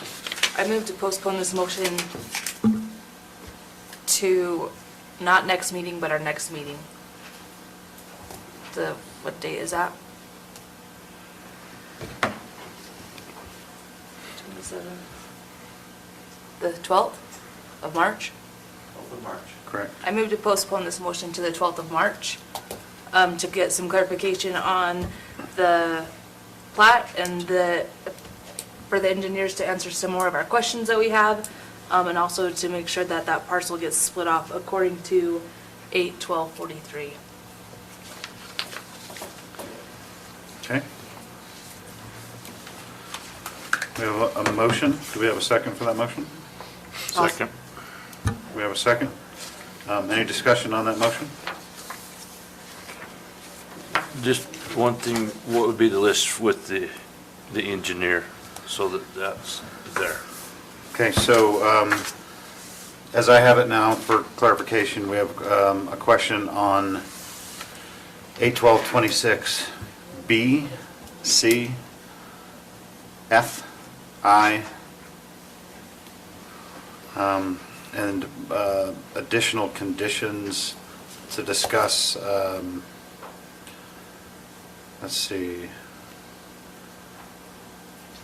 Well, as long as we're listing everything, concerns around 81243J of our code.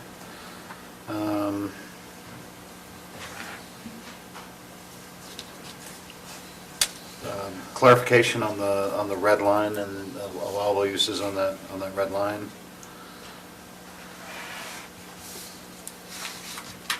Specific to number 4, the plat note number 4. In addition to the conditions that staff has already noted. These are additional questions that we need answered to assist us in evaluating this preliminary plat. Can I ask one more question? Yeah. So Member Sessions had brought up about using, I guess, plat notes or whatever with, no landscaping as far as control. Can we get like more of an interpretation on that? Because the way it's written, I think at a minimum is somewhat ambiguous. And I have gotten clarification that I can include it. Okay. Okay, so that's a lot. Is 2 meetings from now enough to get answers on these?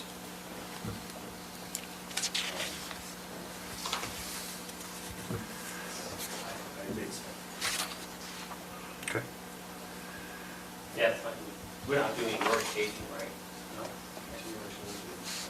Yeah, I think I can probably address everything on it. So we have a motion and a second. Is there any further discussion on that motion? Just so we can take a vote? Okay, all those in favor of that motion? Aye. Any opposed? Okay. Let's postpone until the 12th of March to address those issues. Thank you, everybody, for your patience. Can we have an engineer come to that meeting? That would be nice. And geologist? That would be helpful. Can we request Rich or Mark? We have Bill Black, the county engineer. Did he have a conflict? Oh, no, it'd be Elliot Lips with the county engineer. That's coming in. So I would like Bill there too. Okay. But, because he's the one that did the geology. Okay. Well, you guys can discuss, why don't you guys discuss that so you can figure out who would be best to represent the questions we have. Appreciate State that. geologist, Yeah.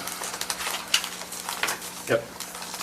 So you guys can work on that. Thank you very much. I appreciate it. You guys don't have to leave. There's a couple of really interesting things for us to discuss on here that we came out all this way.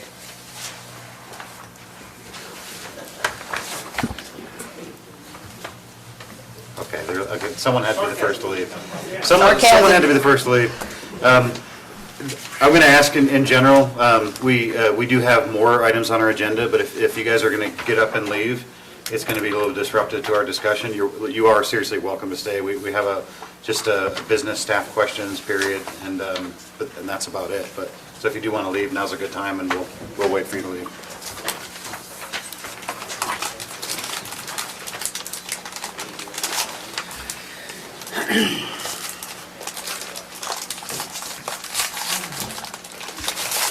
Okay, thank you, Planning Commission. Item number 9 on our agenda, business and staff questions.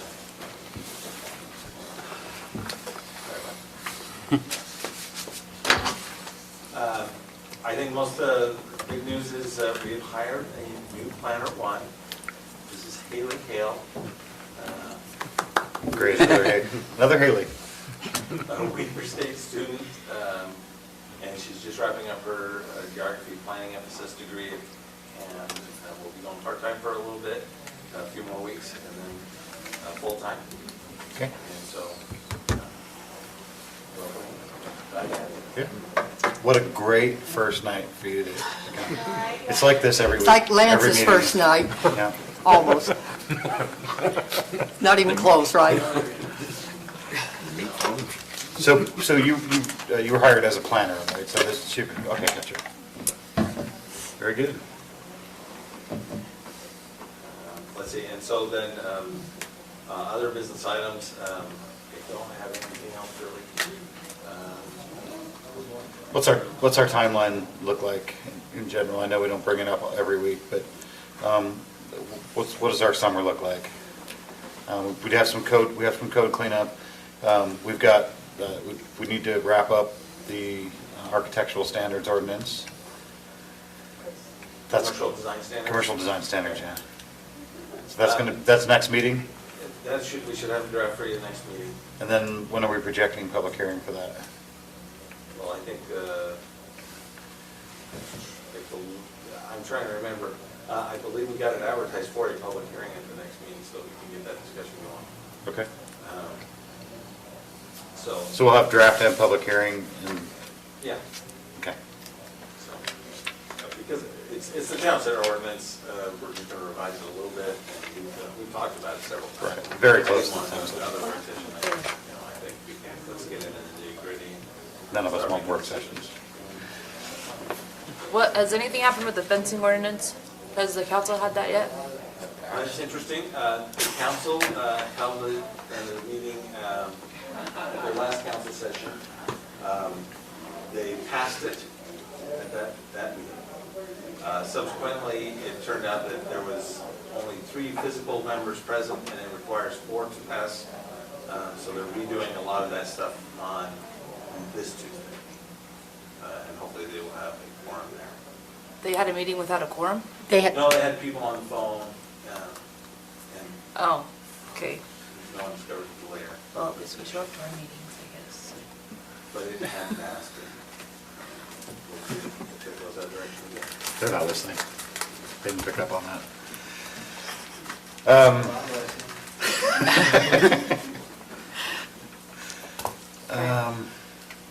So it passed, but it could fail? Yeah.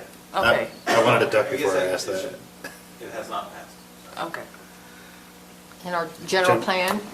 General plan voted for it, though. It's just that one of them was on the phone, so we just have to review Oh, okay. Okay. So electronic, they weren't part of the quorum voting on it because they were electronic? It's not part of our plan for government, but there was a 2011 resolution by the council that apparently Jan Ferris wasn't aware of at the time, talked to me about the meeting, and it requires 4 people to be present, even if there's a quorum present. Electronic. Oh, interesting. Electronic. Interesting. You're allowed to have that. You're allowed. Cool. General plan? The general plan, we've, well, as you're aware, we've been a little short-staffed, so we're just trying to maintain and things going with the active permits. I think over the next month, we'll get that ball rolling. Did we, So we'll start having those discussions. we know who the consultant's going to be on that, or? Okay. So the steps there will be just to develop a work plan with the city, how we envision seeing that process happening, then going out and getting I believe the process will be going out and getting a consultant that would then manage and do that plan and put together the data. So they're kind of waiting on me to get that really going, so. Terms for both, is it both of you guys? Tuesday night, they're up for Tuesday night. appointment for Okay. Steve. First March meeting is, we'll do elections for the first meeting in March, right? Just as a reminder. Now that you've reminded me, maybe. Yep. That's what this agenda item is for. See, what else? Training? Yeah, I had a question on training. I wasn't sure where to go. Could we get a I link meant to sent? send you a link, I just haven't gotten to it yet. Okay, You sent thanks. all of us? It's been a couple years, and I haven't been on site to any training yet. What's the possibility of getting Brent Bateman's replacement, asking him to come up here and just kind of go over that, what's the luau? The luau, just kind of the basic luau stuff? Or the basics of the luau site? I will invite him. Appreciate that. I think it'd be a good refresher, kind of recenter us a little bit. specifically the difference between legislative and administrative, and the difference between clamor and evidence.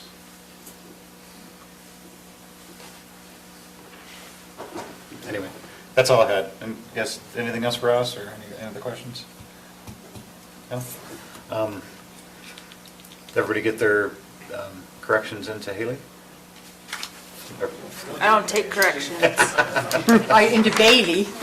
She's, I know, she's sitting there, I'm trying to pick on her the first time. Was there any significant corrections that I could make to the minutes? I didn't have any. I gave some to Bailey already when she, on Monday, or Tuesday. Okay.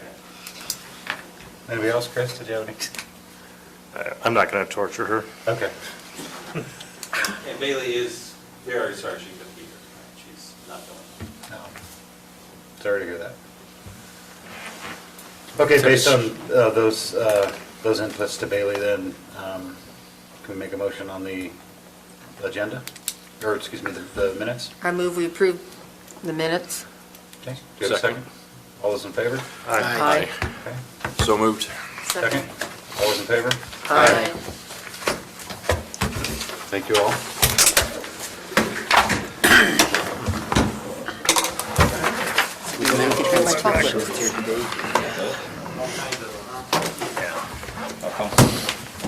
That wasn't you in that.